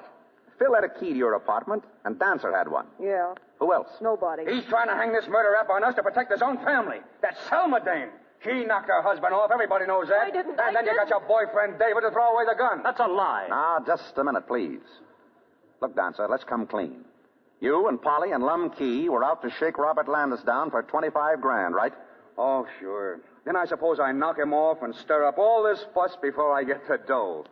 What kind of a stumble-bum does that make me out to be? You're the kind of a stumble-bum that left your fingerprints all over the room when you killed Phil Burns. Phil? Phil's dead? Yes, strangled. Well, I didn't do it. Then why did you go to his place? Because I thought he'd gummed up my game. I figured he'd try to stick up Landis and had to kill him. So I pushed him around a little to learn him manners. And when I left him, he had a split lip and a couple of dents in him. But he was just as much alive as you are, if that means anything. Polly, who knew Phil was your husband? What? You were married, weren't you? Yeah, but... So Phil was your husband? As if you didn't know. I never knew till now. But I wish I had, Polly. Didn't you ever tell anyone that you were married, Polly? No. Would Phil have told? No. Did you and Phil talk about it? Yeah, one night last week. But no one could have heard. We were alone, down in my room. Alone? Don't forget Anderson could hear everything that went on in your room. Lieutenant, when was Phil Burns killed? Oh, about 2, near as we can figure. At 3:30, Anderson threw this note in at my window. He was beginning to use some of the information he'd gathered while he was up here. Dancer, how do you spell Topeka? None of your business. This note is a poor attempt at illiteracy. The easy words are spelled wrong and the tough ones right. Like to see it, Lumkey? It was meant just to steer me down to Phil's place to find his body. And your fingerprints, Dancer. Someone's framing you, Dancer. Yeah? You say you don't know this Pedro, Lumkey? No. Well, I've got a picture of him right here. This picture was taken about 6 years ago when... Nick, what is it? Nothing. Except that all this time I've been waiting for someone to make a slip, and someone has made it. Who? We've been wrong. This wasn't a killing for money. It was a murder of hatred, revenge. Polly, What did Phil go to the pen for? Blackmail. Blackmail. David, when were you supposed to give Robert the money to go away? This morning. In cash? Yes. But when he decided to go last night, you had to give him bonds. Yes. Where were you going to get cash on New Year's Day? A bank holiday. Funny, I forgot about that. No, you didn't, David. You never meant to give Robert that money. You didn't want him to go away. You wanted to kill him. You were going to get even with him for taking Selma away from you. Nora, is he fooling? Sure. And you were fooling when you said you hadn't seen Pedro for 6 years. You said Pedro had long white mustaches. Well, he's got long white mustaches now. But look at this picture. There he is 6 years ago. His mustache was neither white nor long. You didn't notice him 6 years ago any more than I did. You remember him as he was last night when you shot him. You killed him, and then you killed Robert. Phil saw you do it. He was going to blackmail you, so you had to kill him, too. And then you threw that note in my window, hoping to put me off your trail. David, don't let him say these terrible things. Tell him it isn't true. Ask him why he threw away your gun, Selma. He knew it hadn't been fired. He knew you only had to show it to prove your innocence, yet he threw it away. Ask him why he did that. David, why don't you speak? Wasn't it because you hated her as much as Robert? Wasn't it because you wanted to get even with her, too? Wasn't it because you wanted to see her hang for Robert's murder? David. Tell her the truth now, David. You don't have to pretend anymore. That is the truth. I've hated you, Selma and Robert, ever since you threw me over for him. I've been watching, waiting for the time when I could get even with you for having ruined my life. I did kill Robert, but not the way I wanted to. It was too easy, too quick. I wanted to see him suffer the way he'd made me suffer. And you, I wanted to see you go gradually madder and madder as the day came when you were going to hang.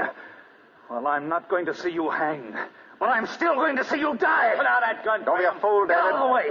I've got 6 bullets. One for her and one for myself. And the rest for anyone who tries to stop me. Get out of the way, Charles. Go get out of my way. I get him. Okay, Graham. I'll take that gun now. Nice work, Lumkey. Nice work. Nick, he saved you. And you sent his brother up. Oh, sure. Mr. Charles sent him up. #1 detective. I don't like my brother. I like his girls. I'm your friend. Oh, you bet you.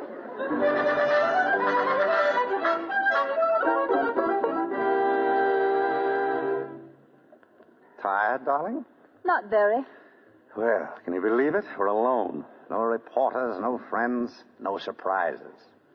I suppose we really should decide where we're going. Oh, do you care? No, but I haven't any clothes. All the better.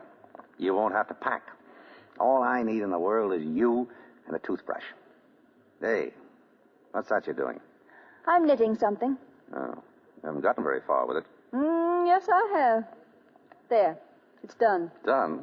Why, hey, that looks like... Is that a baby's sock? And you call yourself a detective? Why, Mrs. Charles.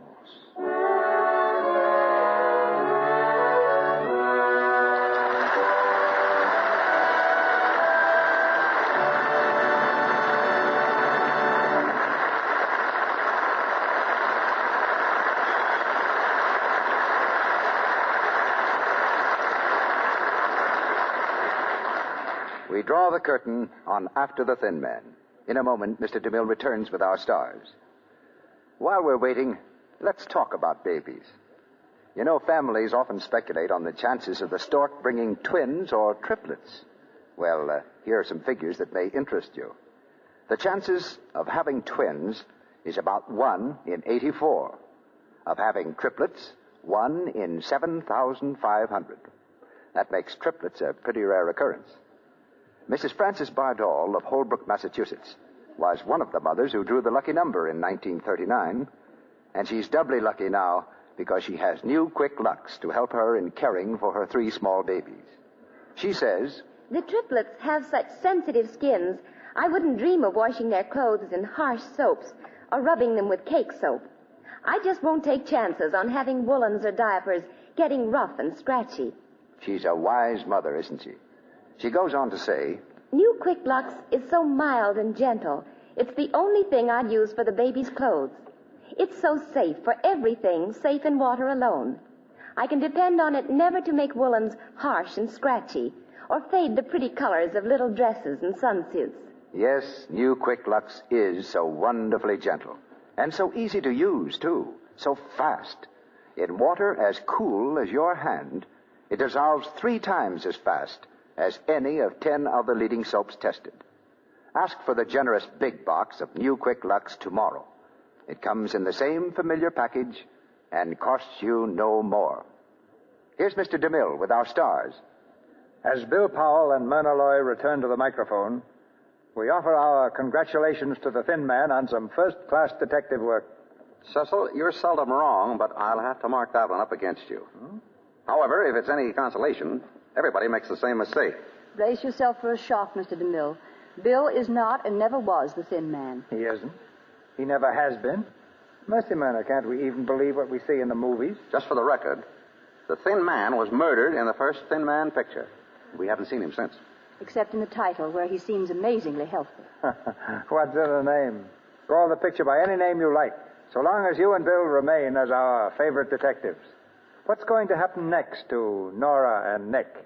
Well, there's another Thin Man picture planned, but we haven't started making it yet. It's called The Shadow of the Thin Man. Very promising manhunt. I have entire confidence in both of you.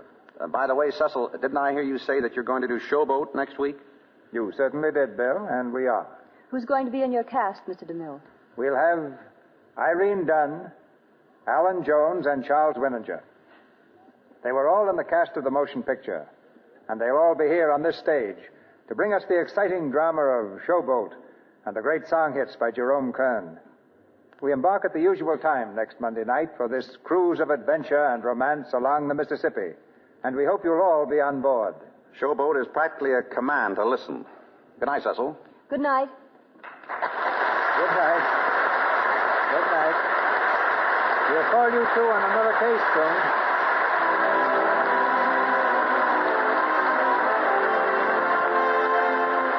Our sponsors, the makers of Lux Flakes, join me in inviting you to be with us again next Monday night when the Lux Radio Theater presents Irene Dunn, Alan Jones, and Charles Winninger in Showboat.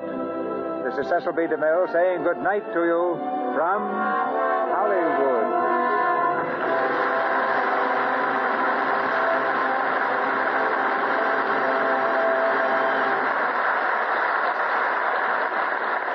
Heard in tonight's play were Julie Bannon as Selma, Fred Mackay as David, Edward Marr as Abrams, Mary Lou Simpson as Polly, Warren Ash as Dancer, Wally Mayer as Lum Key, and Arthur Q. Bryan, Abe Reynolds, Walter White, Inez Seabury, Tristan Coffin, Eric Snowden, Russell Fillmore, Lou Merrill, and Fred Shields. The American Red Cross needs millions of dollars for European war relief work. They're asking for your contribution now. Anything you can give. The place to give, your local Red Cross chapter. The time, as soon as you possibly can. William Powell and Myrna Loy appeared tonight through the courtesy of Metro-Goldwyn-Mayer. They will soon be seen together on the screen in If I Love You Again. Our music was directed by Louis Silvers, and your announcer has been Melville Ruick.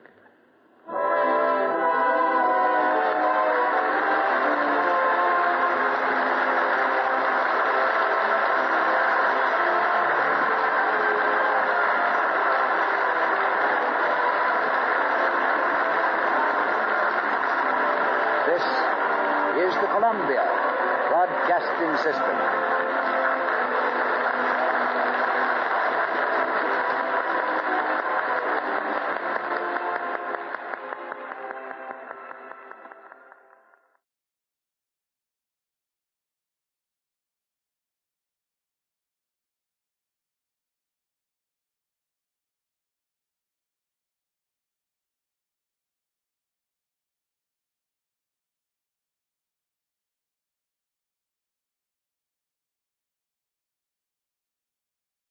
Something in the air? You bet. Excitement.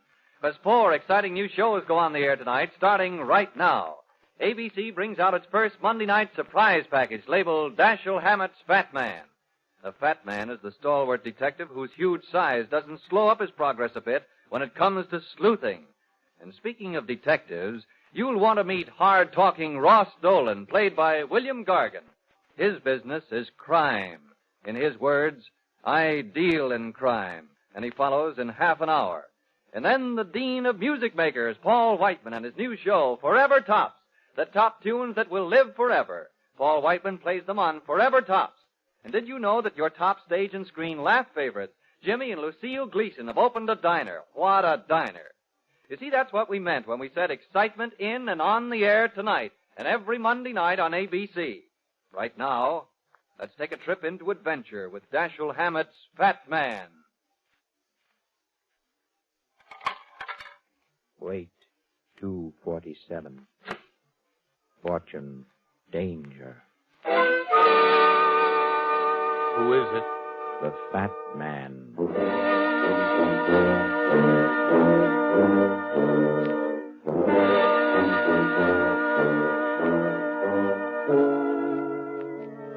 The American Broadcasting Company brings you Dashiell Hammett's latest and most fascinating character, the Fat Man. The hard-boiled, hard-hitting adventures of a criminologist who tips the scale at 247 pounds. Tonight's adventure, the 19th Pearl. And now, here is the Fat Man.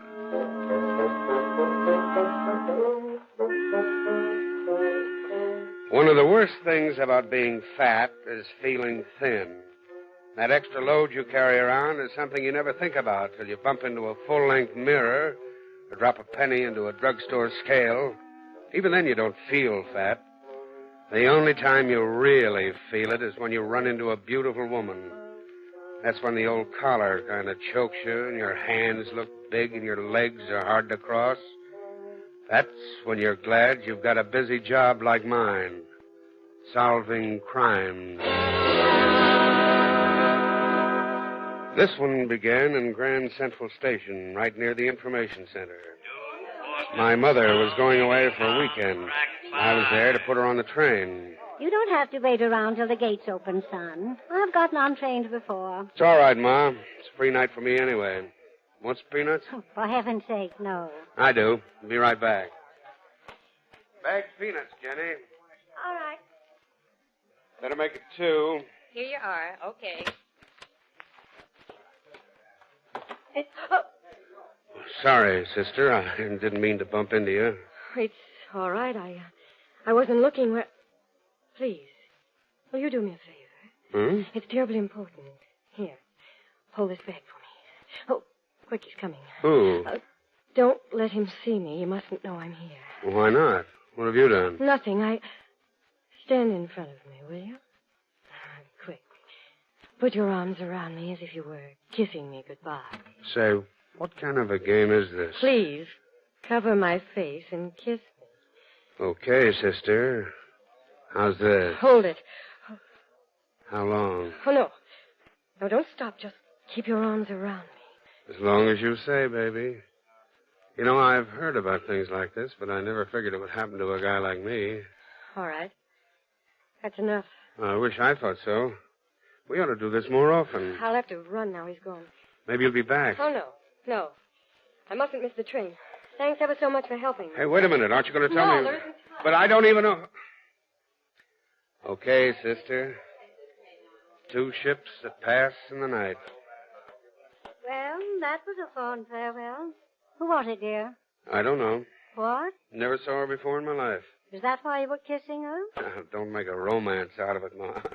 She just borrowed me for a quick hug, and that's all there was to it. Well, I don't know that it's wise to kiss strange women in stations, son.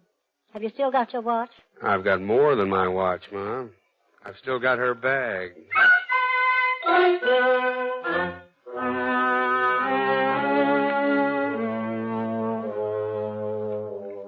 But how do you know she's on this train, dear?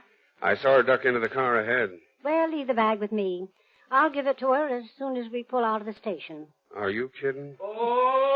Son, we're going to start in a moment. It's all right. I'll ride up to 125th Street. Just to give her back her bag? That's a good enough reason. Well, be sure you get off at 125th Street. Oh, we're moving. Okay, Ma. I'll take the bag up to her now. What's the matter? That dame's on the platform. I'm getting off. Careful, son. Watch your step. Sure. See you later. Bye.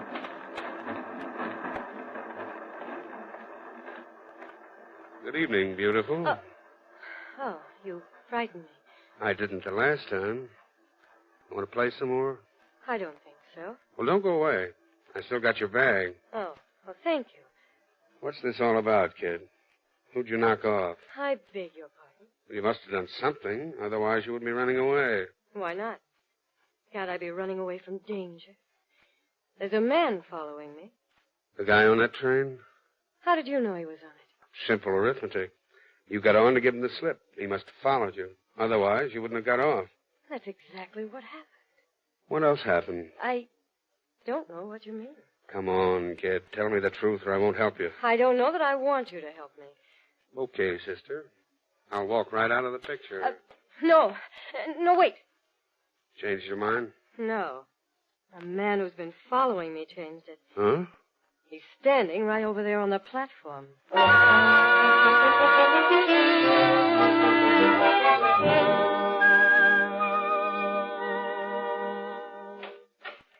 You'll be safe here, Miss Evans. Is this your office? Yeah. Step in. Thank you. Sit down. Make yourself at home. Every chair in this place is comfortable. Have you sampled them all? Every one. There's one thing I hate. It's sitting on hard wood. Have an apple, Miss Evans? No thanks. Awful good. No thanks. Well, tell me now. How long has this guy been following you? About 3 days. And you don't know who he is? Or what he's after? No. What do you do for a living, Miss Evans? I'm an actress. On the stage? When I'm working. Maybe I've seen you. Not in New York. I haven't done anything here yet. Rich daddy? No. No daddy at all. And what keeps you in those gorgeous clothes? I have a private income. My father left me some money. Those beautiful pearls, too? These aren't real. Aren't they? Let me see them. Don't you believe me? No. Why not? Because you're not a very good liar. What? Even experienced ones take a deep breath after every lie they tell. But you've been pumping away like an iron lung. How dare you talk to me like that? Get out of here, Miss Evans. I won't take your case. You won't get it, you insufferable man. Keep going. What? Keep yelling at me. There's someone outside the door. You overbearing, conceited pig. If I were a man, I'd give you the beating of your life. That's enough. Well, what are you doing out here, mister? Nothing. I was just... Hey, come back here, you. You son of a gun. I'll make it much harder for you when I catch you. You going to stop, you punk, or do I have to die for you? Oh, you big ape. I'm not as slow as I look. Well, you didn't have to tackle me. I'm sorry, old man. It's my old football training. Can you get up? I don't know. There you are. Now, maybe you'll tell me what you were doing outside my door. I was keeping an eye on Miss Evans. That's an interesting pastime. Come on back to the office and tell us why. It's my job. I'm a private detective. Well. Who hired you? Mrs. Stanton. Mrs. Jeffrey Stanton. The banker's wife? Yes. She wants a record of every move Miss Evans makes. Why? That's my business. Well, maybe Miss Evans has an interest in it. Miss Evans! Miss Evans, where are you? What's the matter? He's gone.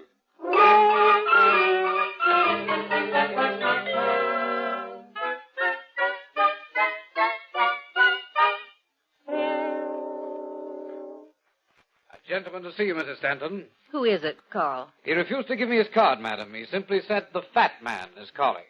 Fat man? What do you suppose he wants? Some information, Mrs. Stanton. Good heavens. What do you mean by coming in here unannounced? But I was announced. I'm the fat man. Well, I've never had the pleasure of meeting you, and I certainly don't intend to do so now.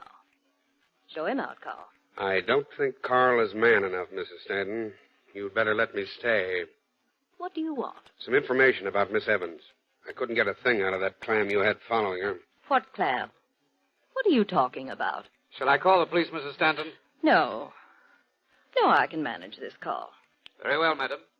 Now then, what were you saying, Mr. I don't believe you mentioned the name. I didn't. People remember me better as the fat man. Oh. Oh, I know who you are now. Mr. Parker told me about you. Parker? The man you very nearly killed in the hall outside your office. He said you fell on him like a ton of bricks. He had no right listening outside my door. Did you really hire him to follow Miss Evans? I did. May I ask why? You shouldn't have to. I thought everybody knew I was anxious to divorce my husband. Miss Evans is just one of the grounds. One? The only one I'll need. You see, Mr. Stanton made the mistake of giving her a necklace. What? Quite an expensive one, in fact. Matched pearls. Oh, I see. You seem disappointed. In Mr. Stanton? No, in Miss Evans. You're not a friend of hers, I hope. Are you sure he gave her that necklace, Mrs. Stanton? Well, I believe it was a gift. I've never inquired. I don't really care to know how these arrangements are worked out. In other words, your husband and Miss Evans... Let's not put it into words, if you don't mind. There'll be enough of that when the case comes up in court. When the case comes up, Mrs. Stanton, you'll have to prove it. And right now, your star witness, Miss Evans, is missing. Oh, not really missing. Unless something's happened to her. What? I don't know. Frankly, I don't really care. Parker will find her sooner or later. Where? Probably at my husband's apartment. Oh. Doesn't he live here? No, not regularly. Well, after meeting you, Mrs. Stanton, I can't say I blame him.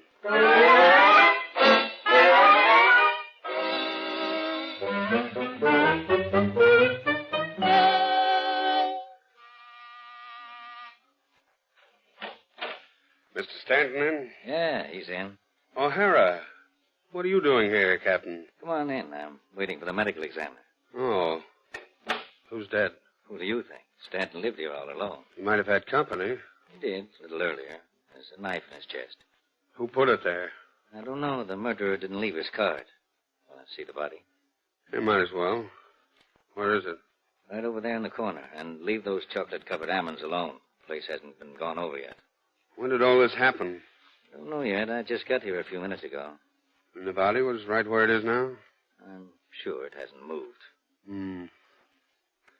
It's funny, isn't it? What? How a guy gets stabbed in the chest without putting up any kind of a fight.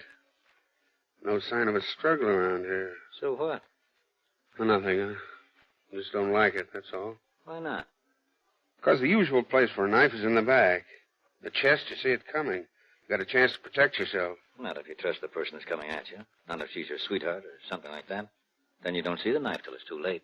What makes you think it's his sweetheart? I don't. I don't even know if the man had one. Well, then stop putting a noose around her neck. Whose noose? What are you driving at? Nothing. I just don't like your theory, O'Hara. Well, it's apparent he was killed by somebody he trusted. If it wasn't his sweetheart, then... Will you stop mentioning his sweetheart? Why? Is she a friend of yours or something? Don't be funny. Well, what are you mad at? What's eating you tonight? Your theories. Stanton could have been sitting in that chair when he was killed. The murderer could have moved the body to throw us off the track. I doubt it. The murderer didn't even have time to cover up the one clue that's going to convict him. What's that? A piece of string in the dead man's hand. You see how Stanton is holding onto it? String? Looks more like a strong silk thread. Probably something he tore from the murderer's clothing just before the knife went into his heart. You don't tear single threads from a person's clothing, O'Hara? Then what is it? I don't know. Let's open his hand and see. Wait a minute. We don't have to open it. I can see something between the fingers. What is it? A fur.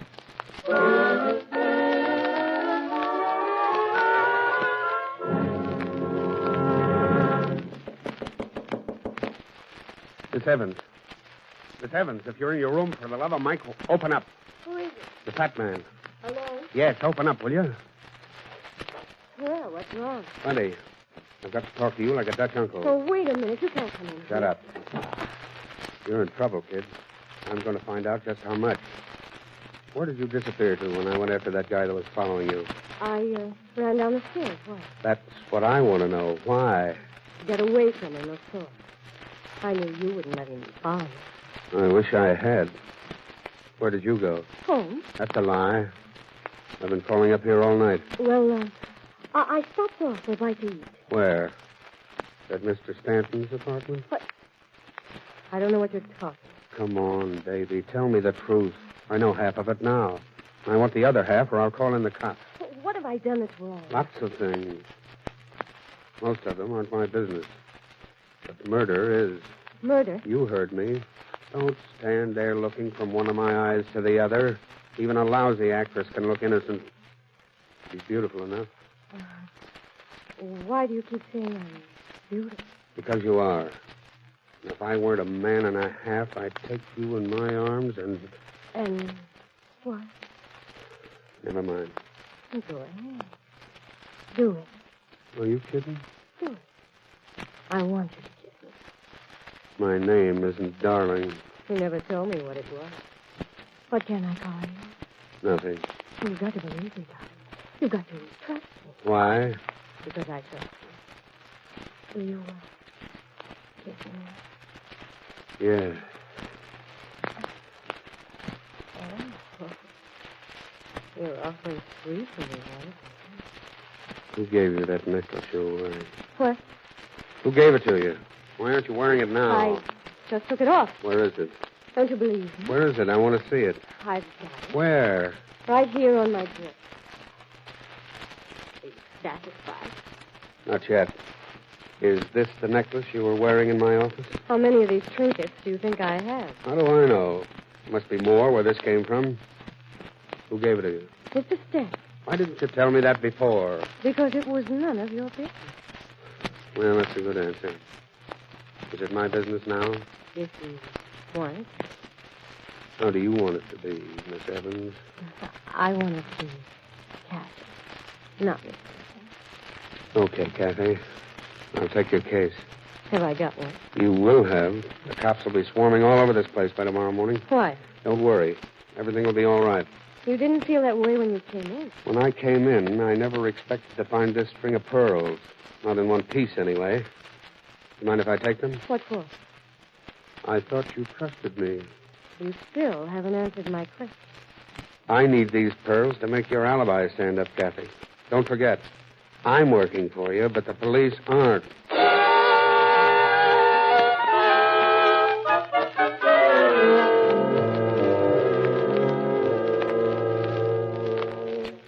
You're sure these pearls were bought here, Mr. Werner?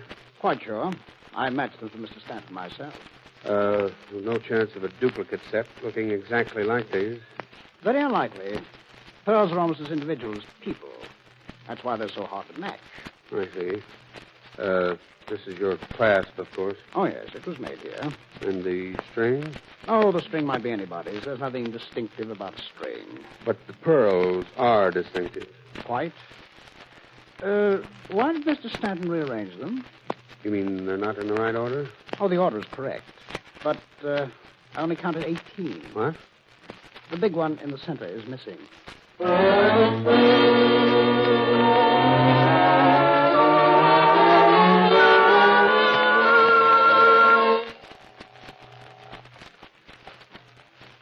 Hello.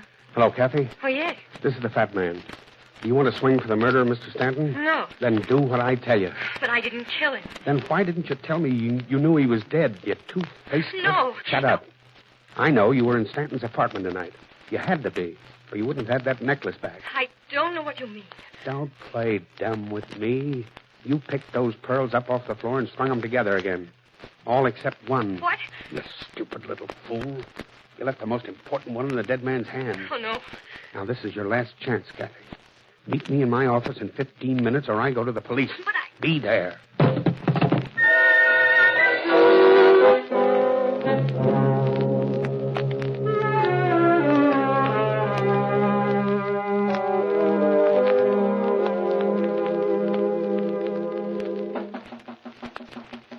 Yes? It's me, Kathy. Come in. What? Mr. Puck? What are you doing here? Waiting for you. The fat man sent for me. Where is he? He'll be back. He stepped out for a few minutes. Oh? Come on in. Don't be afraid. Well, Come on. The fat man wants me to show you something. What? Look over there on top of the desk. See it? What is it? A pearl. The largest one of the set. And what's it doing here? That's the fat man's business. He just wanted me to show it to you. Recognize it? I don't know very much about pearls. Then you wouldn't be interested in buying it. Not from you. Who told you it was for sale? The fat man. He offered it to me for... What's the matter? There's a microphone hidden in this bowl of fruit. The fat man must be interested in your reactions. Where do the wires go? Over here, to the window and down the side of the building. He must be listening in another office. He won't listen anymore. Don't do that, you fool. Put that microphone down. Why? Because he'll know you smashed it. You want to get... Where's that pearl, Miss Evans? I beg your pardon. That pearl. You took it off the desk while I was at the window. Oh, you're mistaken. I haven't been near the desk. Come on. Give it to me or I'll search you for it. Let go of me. Not until you put that pearl... Open your hand. No, Open it, I said. The fat man will kill me if you get away with it. Oh, come back here, you little devil. Not on your life. Just a moment, Miss Evans. Mrs. Stanton. Yes. I'll take that pearl, please. Look out, she's got a gun. Stay where you are, young lady. No, you can't make me. Stop. I told you to stop. You're wanted by the police for the murder of my husband.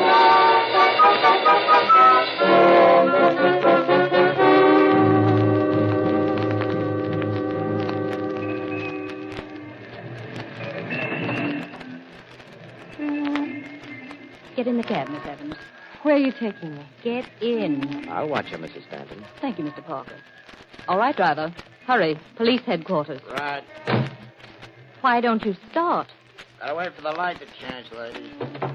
You gotta wait for me, too. The fat man. Surprise. How do you feel, Kathy? Why, I'm all right. You better have somebody look at that shoulder. Franklin Hospital, driver. Make it snappy. Just a moment. We're taking her to police headquarters. With a fresh wound in her shoulder, she needs medical attention. But I said... Franklin Hospital, driver, and don't spare the horses.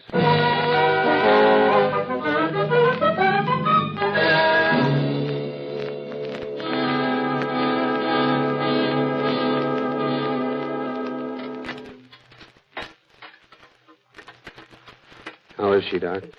Oh, she'll be all right. Bullet just grazed her shoulder. You're very lucky, Miss Evans. You mean you're very lucky? Don't you know it's against the law to go around shooting people? I couldn't let her get away with that pearl, could I? Why not? That isn't the one they found in your husband's hand. That's just a hunk of paste. But you told us all to come to your office so you could trap the one who tried to steal it. How did you know that? It was obvious. That's no excuse for shooting at her, Mrs. Stanton. Oh, I didn't really shoot. I tried to frighten her more than anything else. Well, in any case, I'll have to make a report to the police. Will you come with me, Mrs. Stanton? Certainly. You're a dead pigeon, Kathy. What do you mean? Even a bald-headed jury won't save you on this one. But I didn't kill him. I think you did. What's your vote, Parker? I won't say until I've heard all the facts. But you know all the facts. Didn't you follow her to Stanton's apartment late this afternoon? Yes, I did. Well, how long was she there? About 20 minutes. And she went right to the railroad station as soon as she left his apartment. But I didn't kill him. He was dead when I got there. Then why did you pick up the pearls and string them together again? Because I knew I was being framed. Somebody put that necklace in Mr. Stanton's hand. That's a good one. It's true. I didn't have the pearls when I went to his apartment. What? They were stolen from me this morning. Can you prove that? No. Can you prove it to me, Kathy? I don't know. Look at me. I'm looking. I didn't kill Mr. Stanton. I swear I didn't. That's not good enough, Kathy. But I'll tell you what I'll do. I'll help you get out of here. What? I'll give you a head start on the police. Don't be a fool. Mind your own business, Parker. This is my business. If she killed Stanton... Go on. Give her a break, will you? No, I'm just as responsible as you are. You can't make me a party to this. Then turn your back on it. You're crazy. It's a felony to assist a criminal. I'm going to call the police. Get away from that phone. For heaven's sake, use your head. They'll catch her anyway. Get away from that phone, I said. No, don't. Don't. I can't run away. It'll only make it look worse. Why, of course. The sooner we call the police, the better. Hello? Hello. Get me the police department, please. Yes, sir. You're not going to make that call, Parker. What? You're not going to make that call if I have to pick up one of these knives and jab it into your ribs. Yeah, put that down. Put that down, you fool. Now, you see, Parker? Even on short notice, a man reaches out for the murderer's hand, the hand with the knife. What? Don't you understand? When a man comes at you with a knife, you reach for his hand, not for his throat. What are you talking about? Stanton.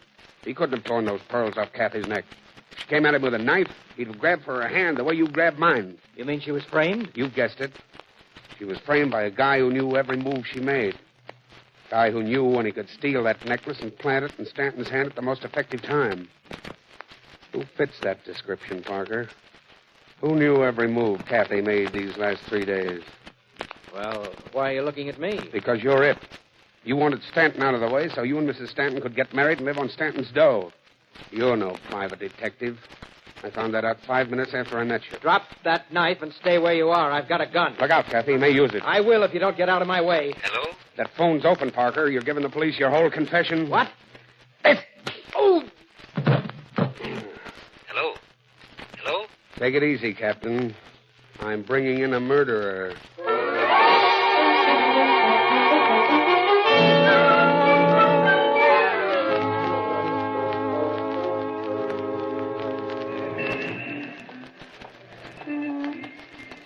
So you and Stanton were just good friends, Kathy? Mm-hmm, that's right.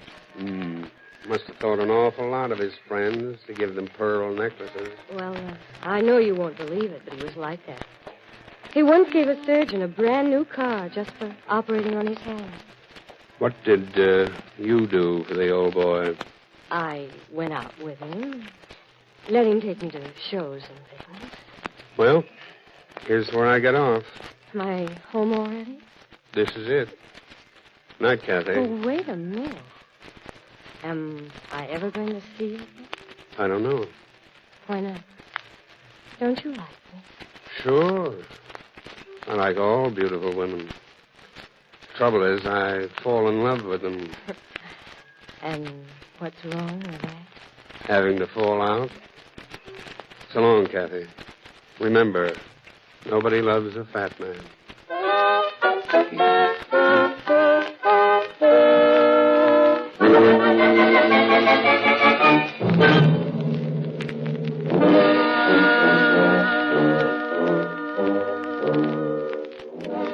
Listen again next week at the same time when the American Broadcasting Company brings you another adventure of Dashiell Hammett's exciting new character, the Fat Man.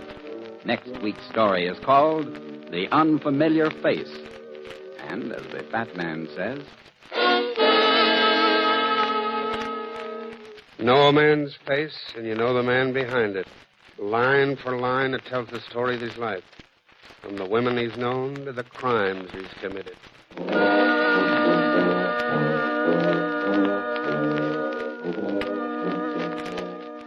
Tonight's adventure of the Fat Man, played by J. Scott Smart, was directed by Robert Sloan.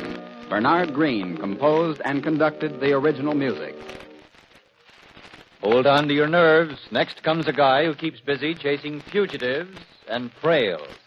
It's William Gargan as Private Detective Ross Dolan, shooting his way through the mystery thriller I Deal in Crime.